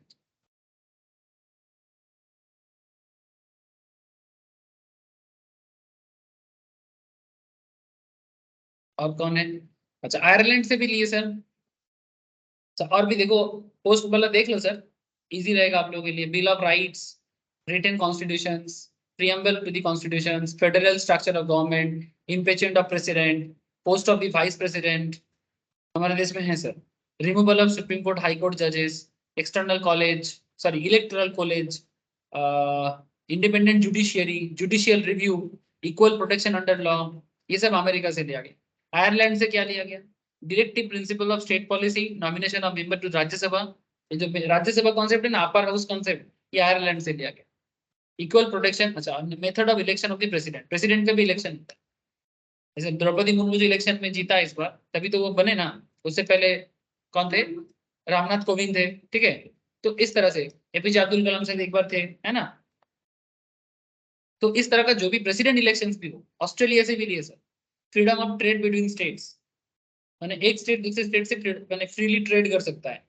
national legislative power of implement treaties even to make outside normal federal jurisdiction. Concurrent list, माने एक कॉन्करेंट लिस्ट होगा जहां पर डेली अपडेशन में संविधान उसमें रूल को चेंज कर सकता है। कॉन्करेंट है वो। कॉन्करेंट में क्या है? जैसे list 3 is all of 52 items given in 7 to the Constitution of India. It includes the power to be considered by both the union and the state. माने जहां पर स्टेट का भी और सेंट्रल का दोनों का पावर का लिस्ट रहेगा, उसको कॉन्करेंट लिस्ट लो। जैसे जीएसटी लिया जाएगा नहीं लिया जाएगा, पावर है ना सर, स्टेट को भी पावर है सेंट्रल को भी पावर है, तो जहां पर दोनों पावर मिक्स होते हैं उसको कॉन्करेंट लिस्ट में डाल देंगे। बात समझ में आ रहा है ना सर? अच्छा कनाडा से भी कुछ लिए, फ्रांस से भी कुछ लिए, सोवियत यूनियन से भी लिए। सोवियत यूनियन माने आज का रशिया, उस टाइम पे रशिया कंप्लीटली सोवियत यूनियन कहा जाता। बाद में सोवियत यूनियन टूट गया सर, सोवियत यूनियन टूट के बहुत सारा कंट्री अलग हो गया। जैसे अभी जो रशिया यूक्रेन का वार चल रहा है ना सर, अभी भी तो चल रहा है, चल रहा है कि नहीं? खत्म थोड़ी हुआ, खत्म नहीं हुआ है, अभी भी चल रहा है उनका लड़ाई। ये जो यूक्रेन को लेने के पीछे रशिया का इतना धूम क्यों मचा हुआ है? क्योंकि एक टाइम पे वो यूक्रेन का एक बहुत बड़ा पार्ट सोवियत यूनियन का हिस्सा था। तो सोवियत यूनियन का प्रॉब्लम क्या हो गया, मैंने रशिया का प्रॉब्लम क्या हो गया कि उसका पावर दिन दिन खराब मैंने लो हो गया है, तो वो फिर से अपना वो पुराना पावर पाना चाहता है, इसलिए ये सब लड़ाई चल रहा है। और अमेरिका और वेस्टर्न यूरोप नहीं चाहते कि रशिया वापस पावरफुल बने। वेस्टर्न यूरोप नहीं चाहते। देयर इज एक कंट्री, उसका नाम है नाटो कंट्री। नाटो माने वेस्टर्न यूरोप एंड अमेरिका मिलके एक संगठन है जो रशिया को डेवलप माने बेसिकली पावरफुल दिखना नहीं चाहता। इंडिया बीच में फंस जाता है। इंडिया को बोलते हैं कि भाई आप या तो नाटो के साथ आओ, अमेरिका चाहेगा कि नाटो के साथ आओ, वेस्टर्न यूरोप बोल रहे हैं कि आप नाटो के साथ आओ, लेकिन रशिया इंडिया को बार बार मदद करता है सर। जब से इंडिपेंडेंट के बाद जब जब कोई प्रॉब्लम हुआ है, डिस्प्यूट हुआ है, रशिया हमेशा भारत के पास खड़ा हुआ है सर। भारत बेचारा कंफ्यूज है। और फिर कुछ ह्यूमन राइट संगठन बीच में बोलते देखो रशिया यूक्रेन पे वार कर रहा है, इंडिया का प्राइम मिनिस्टर चुप है। अरे भाई ये बात वार करने वाला मैटर नहीं है, ये तो देश का मैटर है, पॉलिटिकल एक डिसीजन मेकिंग मैटर है। अब भारत बोलेगा तो क्या बोलेगा? रशिया को बोलेंगे तो फिर पुराना रशिया बार बार याद दिलाएगा, भारत तुम भूल मत भूलो कि तुम्हारे हर डिस्प्यूट में मैं तुम्हारे साथ। तो रशिया हमेशा याद दिलाएगा आपको, और ऊपर से रशिया के अगेंस्ट में चले जाएंगे। तो ये तो फिर क्या हो जाएगा ना कि जो हमेशा मेरे दोस्त बन के खड़ा रहा है उसी के साथ धोखा दे देना। तो भारत ये नहीं कर सकता, इसलिए भारत आजकल मैक्सिमम मैटर में चुप रहते हैं, न्यूट्रल कुछ नहीं बोले। जयशंकर जी को सुनते हो? जयशंकर कौन? करेंटली इंडिया का फॉरेन मिनिस्टर। सुनना प्लीज इसको। सुनते हो ना सर? अरे सुनना। देश का इंटरनेशनल रिलेशनशिप कैसे बनेगा ये डिपेंड करते हैं देश के फॉरेन मिनिस्टर, डिप्लोमेट होते हैं ये लोग। डिप्लोमेट समझते हो? डिप्लोमेट माने किसके साथ कैसे रिलेशन बना के चलना है। ऐसा नहीं कि कोई तुमको थोड़ा पैसा दे दिया तो तुम उसका हो जाओ, मैं तेरा हो जाऊं। ऐसा नहीं, अपना सही गलत समझने का जरूरत पड़ता है और अपना स्टैंड पॉइंट रखना पड़ता है। नहीं तो फिर जैसे पाकिस्तान जैसा हालत हो, जब अमेरिका बम बनाने का पैसा दे रहा था तब अमेरिका अमेरिका चिल्लाता था। अब अमेरिका समझ गया कि पाकिस्तान का सपोर्ट करके मेरे को कुछ नहीं मिलेगा, क्योंकि पाकिस्तान अमेरिका पाकिस्तान को इसलिए सपोर्ट करता था ताकि वो लादेन को पकड़ पाए। लादेन का खत्म हो गया। अफगानिस्तान का अमेरिका भी अफगानिस्तान छोड़ दिया। अभी अफगानिस्तान में उनका सरकार है, तालिबान का सरकार है। ठीक है, क्योंकि अफगानिस्तान बोल रहे कि अब हम अपने आप को बनाएंगे। इसमें इंडिया भी मदद किया अफगानिस्तान को, और इंडिया भी चाहता था कि नहीं, अफगानिस्तान एक सोवेरिन कंट्री बन जाए। सोवेरिन कंट्री माने किसी का दबाव नहीं रहेगा। जैसे अफगानिस्तान पे इतना दिन क्या था, अमेरिका का दादागिरी था, एक जमाने पे रशिया का दादागिरी था, और एक्चुअल में वो भारत का हिस्सा। वो और थोड़ा पुराना बात है। हाँ बहुत सारा। तो अफगानिस्तान एक्चुअली उसका नाम था उसका कैपिटल का नाम क्या है? कांधार। कांधार माने गांधार, गांधार माने महाभारत में गांधारी जो थे ना, गांधारी का, हाँ हाँ, गांधारी का राज्य था। जो भी हो अलग बात है, तो वो सब इतिहास में नहीं जानते। लेकिन आप समझो कि ये डिप्लोमेटिक रिलेशन कितना जरूरी है। स्टैंड पॉइंट होना चाहिए, पावर होना चाहिए, दम होना चाहिए बात रखने का, और इंटरनेशनली अपने रेस्पेक्ट को बना के रखना। दो चार पैसे में बिक नहीं जाना है। जरूरत को कमजोर, जरूरत पड़ने से जो चीज नहीं चाहिए नहीं लेना है, सपोर्ट नहीं लेना है। बड़े कंट्री का दादागिरी सुन के, जैसे हम लोग होते हैं ना, थोड़ा कोई पैसा दे दिया तो उन्हीं का गुणगान कर दे। नॉर्मल लोग ऐसे होते हैं ना। तो पैसा पाने से गुणगान करना अलग बात है, तो पैसा पाए हैं धार चुका देंगे, इसका मतलब ये नहीं कि अपना स्टैंड पॉइंट से हट जाएंगे। इसलिए जयशंकर जी को जरूर सुनना। बिल्कुल ये सब ऐसे ही है। हाँ पैसे की बात है इसलिए बात है। ठीक है, जयशंकर जी को सुनना sir. Very intelligent and very powerful person. देश को ऐसे लोगों का जरूरत है जो देश का सम्मान बढ़ा रहा है, चमचागिरी नहीं करता है। जापान, जापान से भी क्या लिया हम लोग, ये मेरा फेवरेट कंट्री है। और मेरा नहीं, मैं मानता हूँ आप सबका फेवरेट कंट्री होना चाहिए। फॉरेन कंट्री का बात करें तो please follow Japan. Because Japan का कल्चर, जापान का लोगों का सोच एक अलग ही लेवल का है। मैंने इवन जापान खुद भी इंडिया को बहुत रेस्पेक्ट करता है। उसका मेन रीजन है कि जापान का मेन रिलीजन बुद्धिस्ट है, और उनको पता है कि Buddha is from India, the land of Buddha, always. और इंडिया ब्रिटिश के अंडर में जितना दिन था ना, जापान हमेशा बोलता था कि हमें समझ में नहीं आता कि इंडिया क्यों इस ब्रिटिश का चमचागिरी करता। Japan is very good country, बहुत डेवलप कंट्री है, सीखना चाहिए उनसे। सच में सीखना चाहिए। और जिंदगी कभी फॉरेन जाने का मौका आप लोगों को मिलता है ना, मैं भी वेट कर रहा हूँ, अगर कभी मौका मिले ना तो मैं जापान ही जाऊंगा सबसे। आई डोंट नो कैसे मिलेगा, but seriously I really want to go. मैंने एक्चुअली जापान जाके मैंने सेल्फी खींचने के लिए आई रियली वांट टू देखना चाहता हूँ कि वहाँ का लोगों का कल्चर कैसे, उनका लाइफस्टाइल किस तरह से वो अपनी कंट्री को इतना सुंदर कंट्री बनाता है। मतलब देखना, जितना भी कॉमेडी चैनल होते हैं बच्चे लोगों को देखने के लिए, सब जापान से होता है। आप लोग शायद ये सब बचपन से देखते हो, ये जो अलग अलग कार्टून कैरेक्टर, हाँ, तकाशी स्पेशल ऐसे कैसे होता था क्या क्या, मैं उतना नहीं जानता, बट देखता हूँ बच्चे लोग देखते हैं, सब जापान में बनता है। तो जापान ना बचपना है उसके अंदर। जापान के अंदर सुपेरियरिटी है, वो शांति पसंद करता है, और सच में काफी इनोवेटिव है। टेक्नोलॉजिकली इतना इनोवेटिव नेशन सबको मिलेगा ही नहीं। और सबसे पहला सूरज किरण भी उन्हीं को मिलता है ना सर? तो सीरियसली जापान इज गुड। तो वहां से क्या लिए? Procedure establish by law, laws of which supreme court functions. जिस तरह से सुप्रीम कोर्ट फंक्शन करता है ना, वो जापान से लिया गया। साउथ अफ्रीका भी से दिए amendment procedure of the constitution, election member of Rajya Sabha. तो इतना सारा देश का मिला के देश बना है। मैंने भारत का जो संविधान है is a combination of different countries constitution, current date, आज के date.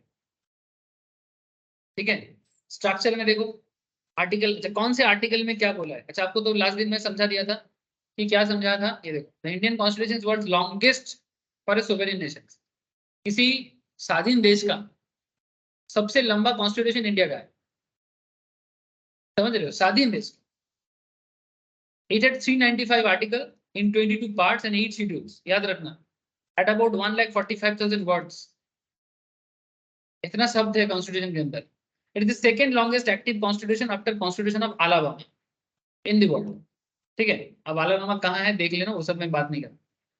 The amendment constitution has preamble of 470 article है इसके अंदर, which are grouped into 25 parts with 12 schedules and 5 appendix. It has been amended 105 times. अभी तक संविधान को 105 बार amend किया गया है, मैंने जरूरत के हिसाब से उसमें चेंजेस लाया गया है। And latest amendment became effective on 15th August 2020. The Constitution article are grouped into following parts. Preamble. Constitution को कैसे पार्ट किया गया देखो। प्रीएम्बल, प्रीएम्बल में क्या है कि भारत एक सोशलिस्ट सेकुलर, जो लास्ट दिन में समझाया था। लेकिन पहले ना भारत में सेकुलर, याद रखना सर, इंडिया में ना ये सेकुलर वर्ड नहीं था, सोशलिस्ट वर्ड नहीं था। संविधान जब बना था तब ये सेकुलर एंड सोशलिस्ट वर्ड नहीं था। सेकुलर का मतलब धर्मनिरपेक्ष। इसको भी ना क्या बताऊं, ये मैं बोलूंगा, इसको लेके बड़ा प्रॉब्लम है। क्या प्रॉब्लम है? अब मैं इसमें मेरा ओपिनियन नहीं दे रहा हूं, मैं सोचने बोलूंगा। कहता है कि भारत एक धर्मनिरपेक्ष देश है, कहते हैं ना, धर्मनिरपेक्ष। ठीक है, तो धर्मनिरपेक्ष देश, दैट मीन्स धर्म के बारे में इंडिया का कोई स्टैंड नहीं। लेकिन यही मेरे हिसाब से देश का सबसे बड़ा खतरा है। माने लोग किसको कैसे इंटरप्रेट किया, नॉर्मल लोग, यूथ कैसे इंटरप्रेट किया, या लोग किस तरह से समझाया गया कि हमारा कोई धर्म ही नहीं है। मैं कैसे भी चलो, किसी भी तरह से चलो, क्या फर्क पड़ता है? Try to understand. धर्मनिरपेक्ष माने सेकुलरिज्म, ये वर्ड एक तरह से मेरे हिसाब से भी नहीं, इवन मॉडर्न डे काफी लोग इसके बारे में बात कर रहे हैं, आप चाहो तो सुन सकते हो बहुत लोगों को। ये वर्ड पहले इंडियन कॉन्स्टिट्यूशन में नहीं है। मैंने बेसिकली प्रॉब्लम क्या हो गया, मैं आपको एक, चलो भारत का मेन दो रिलीजन क्या है, हिंदू मुस्लिम। चाहे आप में से कोई मुसलमान भी हो या मैं भी मुसलमान, डजंट मैटर। ऐसे तो मैं हिंदू हूँ, अलग बात है। लेकिन बात ऐसा है कि मैं हिंदू मुस्लिम नहीं करूँगा, एक सिंपल सा बात कह रहा हूँ कि भारत में एक, सब भारत का मेजोरिटी क्या है, हिंदू। ठीक है, तभी भारत एक हिंदू देश के हिसाब से भी माना जाता है। लेकिन पॉइंट इज दैट कि क्या मुसलमान को आप देखो, वो अपना धर्म को बड़ा मानता है। पॉइंट भी नोटेड, मानता है इन द सेंस, जिन जैसे मुसलमान धर्म में जैसे होता है नमाज पढ़ना चाहिए, एक बैलेंस होकर करना चाहिए। लेकिन हिंदू लोग क्या माना कि ये लोग अपने धर्म से धीरे धीरे क्या हो रहा है, वो पता नहीं उसको कि धर्म क्या होता है। वो मंदिर जाने को, या फिर जो नॉर्मल प्रैक्टिसेस होते हैं ना, स्पिरिचुअलिस्टिक थोड़ा बहुत प्रैक्टिस, कि सुबह उठ के थोड़ा पूजा करना चाहिए, भगवान का थोड़ा सा ध्यान करना चाहिए, इस तरह का जो कल्चर से हमारा हिंदुस्तान का जो यूथ है, हिंदू यूथ है, वो धीरे धीरे क्या हो गया, पीछे हो गया। और जब भी किसी को बोला जाता है तो वो क्या बताना चाह रहा है कि नहीं, हम तो धर्म निरपेक्ष देश में रहते हैं, तो हम कौन सा धर्म का पालन करें ना करें, किसी को क्या क्या फर्क पड़ जाता है। इससे क्या हो रहा है, यूथ बिगड़ रहा है। लेकिन इस्लाम में क्या है, मुसलमान लोगों के अंदर क्या है कि वो लोग अपने अंदर ये एक सिस्टम बना के रखता है कि भाई तुमको पालन करना पड़ेगा, डिसिप्लिनरी सिस्टम है।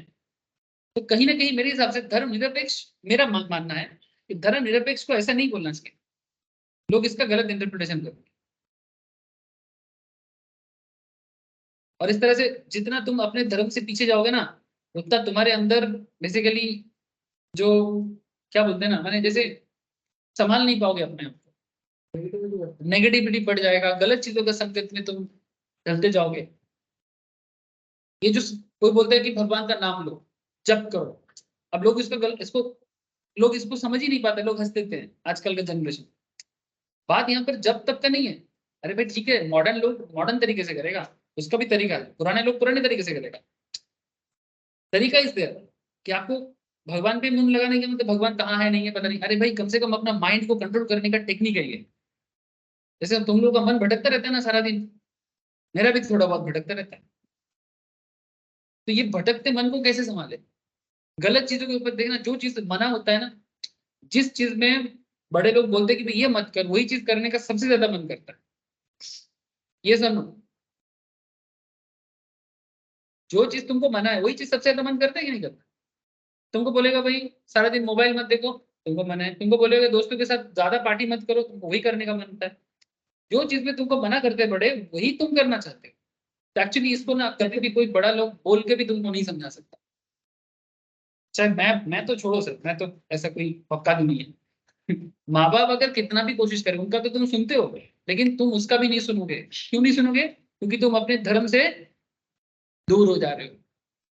धर्म माने, स्टूडेंट का धर्म होता है पढ़ाई करना, वो उसका धर्म है। टीचर का धर्म है पढ़ाना। हर इंसान का अपने अपने एक धर्म होता है, और ये पूरा धर्म का अगर तुम एक जोड़ो ना, तो वो कहीं ना कहीं एक भगवान का नाम लिया जाता है। तो ये जो धार्मिक सिस्टम है, तुम धर्म निरपेक्ष बोल के लोगों को बता रहे हो कि धार्मिक बन जाओ। अरे लोगों को समझाएगा। और ये सेक्युलर वर्ड किस लिए? वोट बैंक के लिए। वोट बैंक के लिए, मुस्लिम को तोषण करने के लिए, मुस्लिम अपीसमेंट करके कांग्रेस पार्टी क्या कोशिश कर रहा था। मैं ओपनली बोल रहा हूँ, ठीक है। कांग्रेस पार्टी क्या कोशिश कर रहा था कि देश को सेकुलर बना दो। सेकुलर बनाने में आधा हिंदू हिंदू लोग धर्म को मानेगा नहीं, उससे फर्क नहीं पड़ेगा कि देश किधर भी जाए। आधा हिंदू अपना हिंदुत्व रखेगा, मुसलमान तो अपना मुसलमान तो छोड़ेगा नहीं। डिस्ट्रीब्यूट हो गया करके, जितना दिन हिंदू हिंदू नहीं बनेगा, उतना दिन कांग्रेस अपना राज चलाएगा।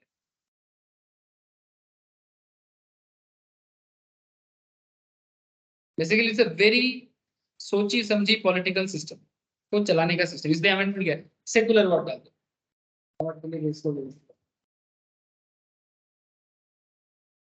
अब ये तो हम लोगों को आजकल समझ में आ रहा है, जब दगाया गया था तब तो बड़ा सेकुलर देश। बेसिकली देश को तो धार्मिक होना चाहिए, देश को धर्मनिरपेक्ष क्या करते हैं? जब ये अब संविधान में है, आपको पढ़ना चाहिए, लेकिन आप लोग ने इसको गलत तरीके से इंटरप्रेट ना करो। धर्मनिरपेक्ष का मतलब ऐसा मानो कि ठीक है, सबको अपना अपना धर्म माने, सबको अपना अपना धर्म माने, हम भी अपना धर्म माने, दूसरे भी अपना धर्म माने, और हम सबको एक दूसरे का रेस्पेक्ट करो। इसको इसी तरह से इंटरप्रेट करो। इंटरप्रिटेशन ऐसा नहीं होना चाहिए कि धर्मनिरपेक्ष का मतलब है कि एक पुख्ता का लोग धर्म को ही नहीं मानेगा, और एक पुख्ता सिर्फ अपना धर्म मानता जाएगा। तो फिर इस तरह से एक पाकिस्तान का 10 पाकिस्तान भारत के अंदर मिल जाएगा, और उसी को लेकर पॉलिटिक्स खेलेगा। That is the most dangerous situation. एक पाकिस्तान बना है, एक बांग्लादेश बना है, एक कश्मीर टूटना चाहता है, एक पंजाब टूटना चाहता है। ये सब सेकुलरिज्म के चक्कर में। हम नहीं समझ रहे सर। कभी टूटता पाकिस्तान, कभी बनता बांग्लादेश, कभी कश्मीर का मुद्दा उठता। अगर लोग इंसानियत को ज्यादा कदर करता और धर्म को लेके पॉलिटिकल लोग हमारे साथ ना खेलता, उल्टा लोगों को धार्मिक बनाने की कोशिश करता। जो ओरिजिनल मुसलमान है, जो ओरिजिनल हिंदू है, वो क्या कोशिश क्या करता है? कभी आप लोग विवेकानंद को या रामकृष्ण परमहंस को सुने? As many faith so many paths. मतलब समझते हो, भगवान को पाने का हजारों रास्ता हो सकता है। तो मुसलमान बन के भी भगवान को पा सकते हो, तो हिंदू बन के भी पा सकते हो। तो बेसिकली तुम्हारा जो रूट है, तो उस रूट को फॉलो करो, और फिर तुम अपना माइंड को एक एकीकृत करो। धर्म का लड़ाई बंद करो, धर्म का लड़ाई बंद करो, और धर्म को लेकर राजनीति बंद करो। देश में एक सिस्टम बनाओ, बच्चे लोगों को एक स्पिरिचुअल लेसन दो, ताकि वो अपना भटकता हुआ जो माइंड है इसको कंट्रोल कर पाए, ड्रगिस्ट नशाड़ी गंजाड़ी ना बने। इसका तो एक ही उपाय है ना, स्पिरिचुअलिस्टिक नॉलेज। कौन सा चीज गलत है और कौन सी चीज सही है, इसके बीच में भेदभाव वो कर सकता है, अगर उसके अंदर स्पिरिचुअल मैंने वो बोलते हैं ना, पाप पुण्य का नॉलेज होना चाहिए। कोई चीज गलत है, कोई चीज गलत नहीं है, सही है। तो उसका फर्क कर पाएगा, तब भी बच्चा अपने आप को संभालेगा। नहीं तो उसको तो डर ही नहीं है ना तो डर है ना तो सही गलत का फैसला करने का आदत है। वो गलत पे गलत करे जाएगा और वो बोलेगा कि भाई क्या फर्क पड़ जाएगा। कहाँ पॉलिटिकल पार्टी को ये सब चीजों पे जोर देना चाहिए था, उल्टा ये पूरा फ्री कर दिया। आज अमेरिका का यूथ का हालत जानते हो? 70 to 80% American youth fully druggist है, फुल्ली ड्रगिस्ट। सारे दिन नशा में, माँ बाप का बहुत पैसा है, सिर्फ नशा करता रहता है। और जो ड्रगिस्ट चेन चलाते हैं वो सिर्फ ड्रग्स बेचता रहता है, साइकिल चेन बना बना के। क्या वहां पर रिलीजन नहीं है? वो लोग तो क्रिश्चियन है, तो भगवान क्रिस्ट है, जीसस क्राइस्ट क्या लोगों को क्या सिखा? इंसानियत सिखाने के लिए तो आए थे। हजरत मोहम्मद क्यों आए थे? इंसानियत सिखाने के लिए। और हमारा देश तो धर्म का ही देश है। यहाँ तो हर गली चौराहे में तुमको धर्म का ही चारों तरफ प्रमाण मिलेगा। मैंने भारत को इसीलिए पुण्य भूमि माना जाता है, बिकॉज यहाँ पर लोगों को धार्मिक ज्ञान में देके इंसानियत सिखाएगा। और वेस्टर्न कंट्रीज में एक आध लोग आया है और वही अपना एक धर्म बना, उनको लोग फॉलो किया है गुरु की तरह। ये जो इस्कॉन टेम्पल है ना, मायापुर में उसका हेडक्वार्टर है, वो जो हरे कृष्ण हरे रामा करता रहता है। इंडियन से ज्यादा अमेरिका में लोग हरे कृष्ण हरे रामा करते हैं। क्यों? क्योंकि वो लोग इतना नशे में हैं। तो हमारे जो इस्कॉन का जो मेन हेड था, जो बनाया था, एक बंगाली, उसका एक दवाई का दुकान था कोलकाता में, उसका नाम है श्रीला प्रभुपाद। उनका संन्यास नेम है। उन्होंने यूएस में जाके यूएस गवर्नमेंट को बोला कि आपका कंट्री खत्म हो रहा है, हम डिसीजन देते हैं, हमको अब कुछ समय दो, हम आपको प्रमाण देते हैं कि हम इनको ठीक करते हैं। और आज सारा लोग ड्रग्स छोड़ के, मैक्सिमम ड्रग्स छोड़ के हर नाम में हरे कृष्ण कर रहा है। बड़ी कंट्री में आ गई। हाँ? हम लोगों की कंट्री नहीं आ गई। कंट्री में नहीं, मतलब एक्चुअली इस्कॉन का सबसे बड़ा इस्कॉन टेम्पल अभी वर्ल्ड का one of the richest temple में से एक है। फोर्ड मोटर को जानते हो ना, जो दुनिया में गाड़ी सबसे पॉपुलर गाड़ी बनाए, फोर्ड मोटर। फोर्ड मोटर बहुत बड़ा डोनेशन करता है इस्कॉन को। इवन इस्कॉन का मैक्सिमम पैसा फोर्ड मोटर से है। और इस्कॉन का टेम्पल का हेडक्वार्टर भले ही मायापुर में है, लेकिन इस्कॉन पूरा दुनिया में फैला हुआ है। और ये बेसिकली फॉरेनर्स को, जो टूटा फूटा है, हिंदू धर्म फैलाने का कोई मैटर नहीं है, लोगों को सच अच्छाई की तरफ लाने के लिए ये लोग काम करते। ये नशा पानी छोड़ो और भगवान का कीर्तन करो, गाना करो, नशा अलग चीज में करो। लोग अपना लाखों करोड़ों का जॉब छोड़ के इस्कॉन में सारा दिन फुल टाइम जॉब करते हैं। हरे राम नाचता है यार, यूट्यूब में देखना, रशिया के रास्ते में हरे राम हरे कृष्ण करके नाच रहे पागल की तरह। कभी कभी मेट्रो स्टेशन में कोलकाता में भी दिख जाता है, नंगा पैर घूमता है, खड़क पहन लेता है, धोती पहन लेता है, तिलक काट लेता है, हाईली क्वालिफाइड। बेसिकली क्यों? बेसिकली वो लोग चाहते हैं कि नहीं हम लोग ठीक हो जाए, तो हमारा देश से ही सब कुछ ले रहा है, हम छोड़ रहे हैं, वो लोग ले रहे हैं। गजब बात। जो भी हो, आई होप यू अंडरस्टैंड। ये प्रीएम्बल में ये वर्ड पहले था नहीं। देखो मैं अपना ओपिनियन थोड़ा सा दिया इसमें, मानना ना मानना पर्सनल चॉइस है। ऐसे नॉर्मली मैं इतना ओपिनियन देना पसंद नहीं करता, बट इसमें मेरे को थोड़ा लगता है कि देश को जरूरत है। ठीक है, सेकुलरिज्म का मतलब को समझाने का। ठीक है, लोग इसका गलत मतलब ले रहा है। जो भी हो, एक्चुअली देखो हम लोग तो फिर भी नॉर्मल लोग हैं। कुछ लोग टीवी में बात करते हैं ना सर, लोग उनको मानते हैं। अब उनको देख के यूथ सोचेगा देखो ये बोल रहे हैं, वो बोल रहे हैं, हमें भी सुनना चाहिए, मानना चाहिए। अब वो जहां भी जब भी कुछ बात करेगा, संविधान के हिसाब से बात करेगा। संविधान के बाहर तो बात वो कर नहीं सकता, तो वो संविधान को उठा उठा के बात करेगा। इट्स अ वेरी इंपॉर्टेंट किताब है ना देश के लिए। अच्छा, फिर पार्ट 1, पार्ट 2, पार्ट 3 देखो। यूनियन एंड इट्स टेरिटरी के बारे में आर्टिकल 1 to 4 ये सब याद रखने वाला चीज है। आर्टिकल 1 से 4 सिटीजनशिप, आर्टिकल 5 से 11 फंडामेंटल राइट्स, 12 से 35 directive principles of state policy 36 to 51 fundamental duties 51A। Fundamental duty क्या होता है सर? फंडामेंटल ड्यूटी क्या होता है? इंपॉर्टेंट पॉइंट्स है, ये पढ़ के छोड़ दूंगा आपसे। हमारे देश में फंडामेंटल ड्यूटी जो सेक्शन 51A में, आर्टिकल 51A में बोला गया है कि देश में फंडामेंटल ड्यूटी क्या है, हर किसी को पालन करना पड़ता है, हर किसी को। तो जान लो, थोड़ा सा मैं लिस्ट पढ़ के सुना देता हूँ। The fundamental duties noted in constitutions are as follows: to abide the constitution, संविधान को मानो, and respect its ideals, इसका आदर्श को पालन करो, and इसका इंस्टीट्यूशनल ऐतिह्यों को बना के रखो। The national flag and national anthem को भी मानना पड़ेगा। ये जो बीच में एक बार ऐसा हुआ था सिनेमा हॉल में, स्पेशली सिनेमा हॉल में नेशनल एंथम अभी बंद हो गया ना, है बंद हो गया ना। नहीं, मैं मूवी बहुत कम जाता हूँ आजकल सिनेमा। रिसेंटली कौन देखा है? चिलो पर मैंने हटाई। तो नेशनल एंथम जब भी होगा ना, जन गण मन, सबको उठ के खड़ा होना चाहिए, एक्सेप्ट अगर कोई आपका डिसेबिलिटी हो, इट्स ओके, ठीक है। लेकिन काफी लोग इंडिया के अंदर भी है और नेशनल एंथम में खड़ा नहीं होते, इसलिए कुछ लोग चिल्लाते हैं हॉल के अंदर, भाई क्या कर रहे हैं, पाकिस्तानी है क्या, बोलते हैं, डायरेक्टली बोलता हूँ, और झगड़ा हो जाता है, मारपीट हो जाता है, क्योंकि वो फंडामेंटल ड्यूटी पालन नहीं कर रहे। To cherish and follow the noble ideals which inspired our national struggle of freedom, ये फंडामेंटल ड्यूटी है जो मैं आपके साथ करता रहता हूँ। ये देश का जो फंडामेंटल राइट ड्यूटी है, मेरा ड्यूटी है आपको बताना। आपको तो पता नहीं, इधर आप लोग बच्चे हो, स्टूडेंट हो, ये चेरिश करना चाहिए, इंस्पायर होना चाहिए। कौन करता है? करता है कोई? स्कूल में कौन सा टीचर किया था, याद है किसी को? मुझे तो याद ही नहीं है, एक टीचर था शायद। करना चाहिए ना, ड्यूटी है। टीचर नहीं बताएगा तो कौन बताएगा कि देश कैसे बना है? तो ये ड्यूटी है। ड्यूटी माने कर्तव्य, करना पड़ेगा। Cherish and follow the noble ideals which inspired our national struggles for freedom. To uphold and protect the sovereignty. देश का sovereignty नहीं टूटना चाहिए।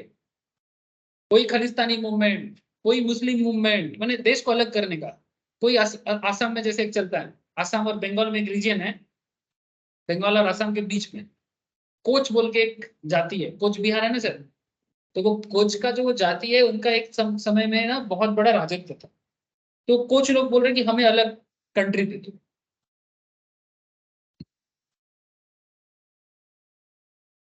अलग कंट्री दे दो, क्योंकि उनका कम्युनिटी भी छोटा हो गया है अब, इसलिए उतना तेज नहीं।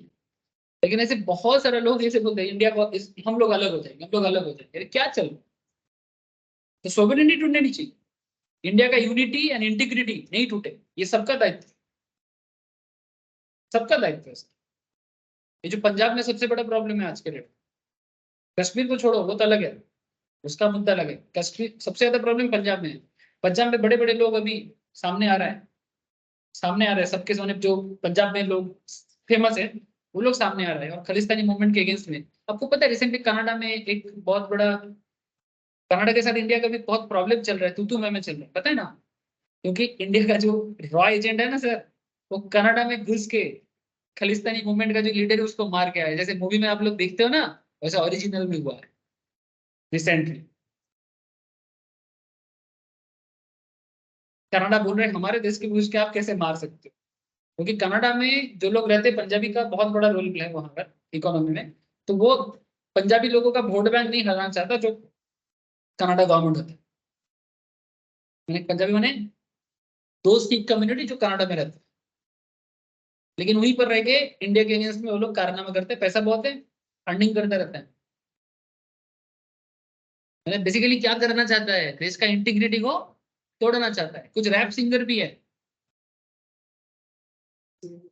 हाँ एक समय में था, अभी नहीं है। कुछ रैप सिंगर है, आप लोग शायद सुनते होंगे, मैं थोड़ा बहुत रैप सुनता हूँ, ज्यादा नहीं। एक बड़ा फेमस रैप सिंगर है, वो ऐसे एंटी इंडिया बात करता रहता है। और देखो रैप सिंगर का आजकल बड़ा फैन फॉलोइंग है यूथ का, क्योंकि rap is a new modern age of singing system जो यूथ को बड़ा कनेक्ट कर रहा है ना। बेसिकली वो कविता स्टाइल में बात करता है ना, पोएट्री स्टाइल। और अगर कोई अच्छा रैपर, विराट कोहली फॉलो करता था एक रैपर को, क्योंकि एंटी इंडिया बात किया तो विराट कोहली अनफॉलो कर दिया उसको, रिसेंटली हुआ। मैं नाम नहीं जानता रैपर का।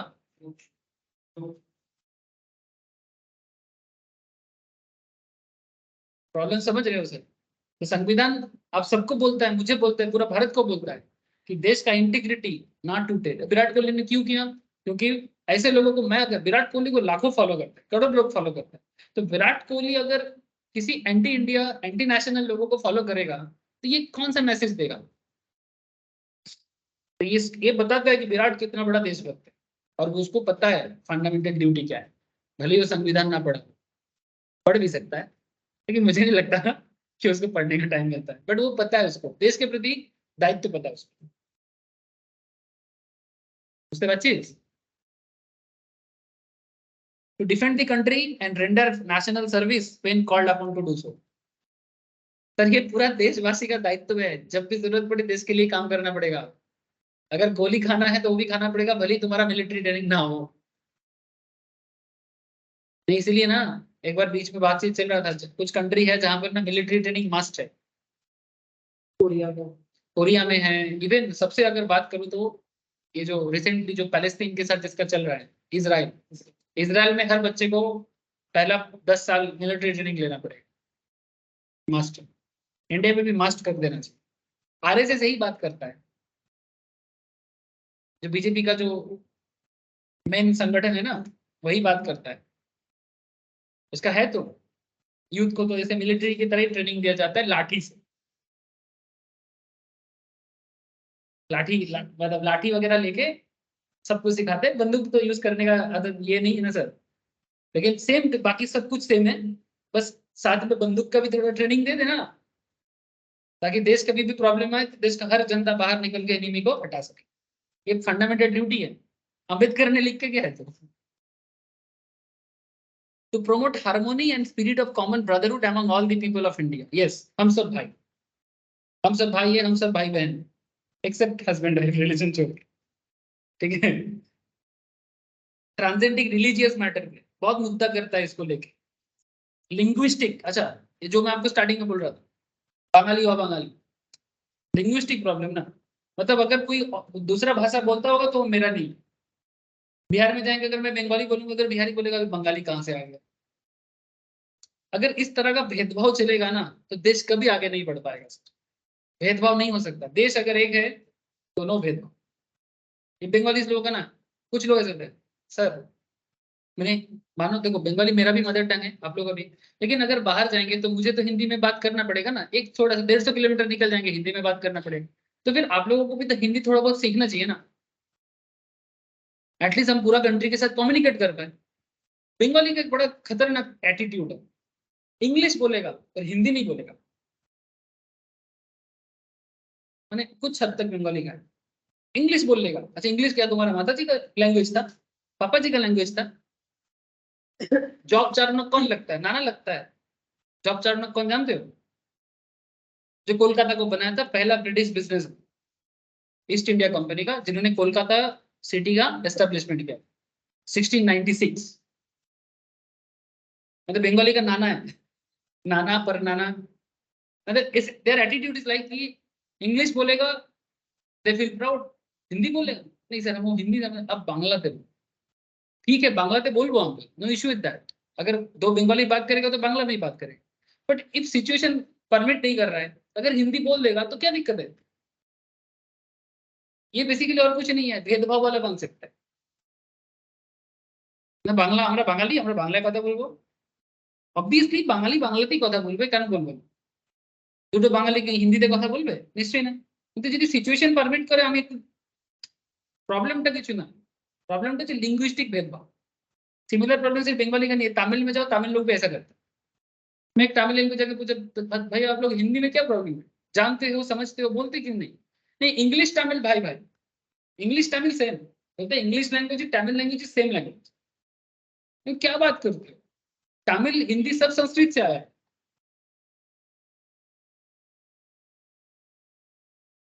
ये क्या कर रहा है ना, इंटीग्रिटी को तोड़ रहा है, जो भी हो।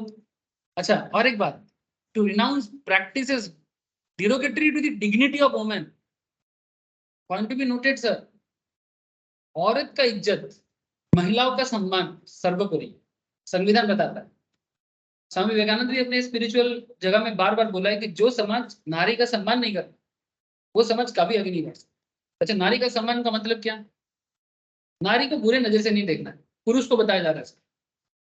बुरे नजर से देखने का मतलब आप लोग बहुत अच्छे से समझते हो कि व्हाट इज बुरा नजर, ठीक है। पहले से कम हुआ है, लेकिन अभी भी बहुत खराब हालत है, ठीक है। बंगाल बंगाल में ना एक चीज बोलना पड़ेगा, मैं बंगाली के बारे में सिर्फ खराब ही बोलूंगा, अच्छा भी तो बोलना चाहिए। बंगाली कम्युनिटी भद्रता के लिए जाने जाते हैं ऑल ओवर द इंडिया। बाঙाली मैंने भद्र लोग, बंगाली में लड़की सेफ है इन जनरल। एक आधा गलत केस को छोड़ दो तो वो तो देखो इतना बड़ा स्टेट है, लेकिन इंडिया में बहुत स्टेट है। तुम इवन हमारे पड़ोसी बिहार चले जाओ, तुम उत्तर प्रदेश में कुछ एरिया में चले जाओ, they are not feeling safe. Even वहां पे लोकल में ही वो लोग सेफ नहीं। बिहार में एक डिस्ट्रिक्ट है पीछे साइड में, Uttar Pradesh border side, district का नाम भूल रहा हूँ मैं। वहां पर तो दिन के टाइम पे भी लड़की लोग निकलते हैं, मतलब बहुत चिंता करके। उसका एक लड़की पढ़ता था मेरे पास, सर वहां का हालत बहुत खराब। So basic concept is that कि बेसिकली क्या कहना चाहता है, फंडामेंटल ड्यूटीज को ठीक करो। गलत नजर से क्यों देखना है लड़की, इसके लिए और कुछ नहीं। धर्मनिरपेक्ष होना चाहिए कि धार्मिक होना चाहिए? धार्मिक होना चाहिए, चाहे कोई भी धर्म फॉलो करो आप। लेकिन जो धर्म एक औरत का इज्जत करना सिखाता है, उससे बड़ा कुछ नहीं। मतलब औरत को वस्तु की तरह नहीं देखना चाहिए ना sir, it's not a product. हम लोग एक बैड लैंग्वेज यहाँ पर कभी कभी लोग, बच्चा लोग बोलता है। हम लोग के टाइम पे मेरा भी दोस्त लोग बोलता था, शायद मैं भी कभी उनके साथ पढ़ के मैं भी बोला होगा। बचपन का बात कर रहा हूँ, स्कूल लेवल में, तब उतना ज्ञान नहीं था। एक बहुत ही गलत गंदा शब्द यूज करते थे। आप लोग समझ गए सर? जैसे अगर मानो कोई लड़की चार पांच जा रहा है रास्ते से, तुमको किसी को अच्छा लग रहा है, ठीक है, तो तुम पीछे से क्या एक अलग ही टाइप का बात करते हो, जो नहीं यूज करना चाहिए। आप लोग समझ गए मैं क्या बोल रहा हूँ?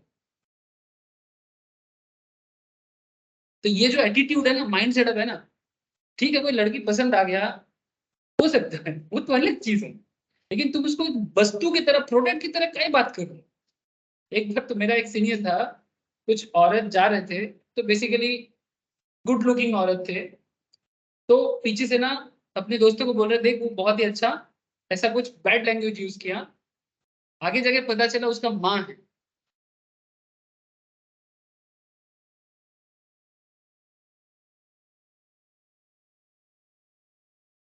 सीरियस बता रहा हूँ मैं, जस्ट इमेजिन कि क्या सिचुएशन बदतर हो जाता है। और ये दिन पे दिन बढ़ रहा है, बिकॉज सीरियसली, स्पेशली अगर मैं हिंदू बात ही करूँ, हिंदू लोगों का कम्युनिटी का बात करूँ, लड़का लोग लड़की लोग सभी का बात कर रहा हूँ, ये धर्म से दूर हो जाए। कुछ नहीं जानते, they don't know about Ramayana, they don't know about Mahabharata, they don't know about Gita, they even don't know to read, they don't actually don't try to understand. और इसका मेन नतीजा क्या है कि अपने ही घर पे माने प्रॉब्लम क्रिएशन, मान सम्मान का इशू है, पूरा भारत का बात। और ये संविधान भी आपको बताता है कि डिग्निटी ऑफ वुमेन नहीं टूटना चाहिए। सर मैं थोड़ा खुल के ही बात किया, समझ गए होंगे आप लोग। To value and preserve the rich heritage of our composite culture, हमारा कल्चर बड़ा मैंने अलग अलग तरीके का, इसका कल्चर को प्रिजर्व करना चाहिए, ये हमारा फंडामेंटल ड्यूटी है।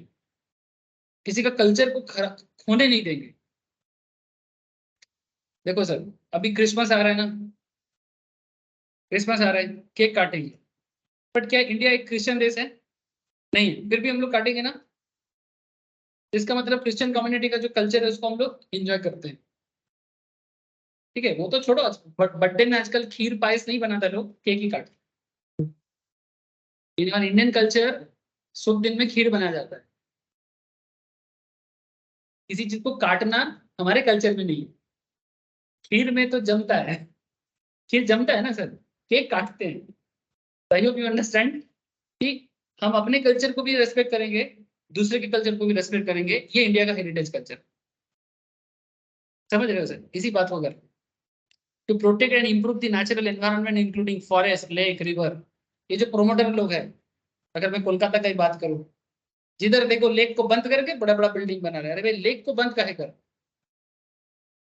फॉरेस्ट को नहीं बंद कर सकते, खराब नहीं कर सकते, लेक को नहीं, रिवर को नहीं, वाइल्ड लाइफ को नहीं। अपना फ्लैट बनाने के चक्कर में लग्जरी लाइफ के लिए नेचर को नहीं खत्म कर सकते। कंपैशन फॉर लिविंग क्रिएचर्स, ये जो संविधान बोल रहा है ना सर, ये हिंदू धर्म है। कुछ समझ में आ रहा है आप लोगों को? Compassion for living creatures. ये जो देखना, कभी कभी हिंदू संगठन बोलते हैं कि पशु काटना बंद करो, बोलते हैं ना सर, क्यों बोलते हैं? क्योंकि संविधान में ये फंडामेंटल ड्यूटी दिया है और ये एक्चुअली हिंदू धर्म का बेस है। कंपैशन टू लिविंग क्रिएचर्स, ये जो बात बात में काट देना, ये एक्चुअली क्या कर रहा है ना, आपके अंदर से कंपैशन को खत्म कर रहा है। कोई किसी के ऊपर कोई करुणा नहीं है, कोई दया नहीं है मन, ये धार्मिक कल्चर है।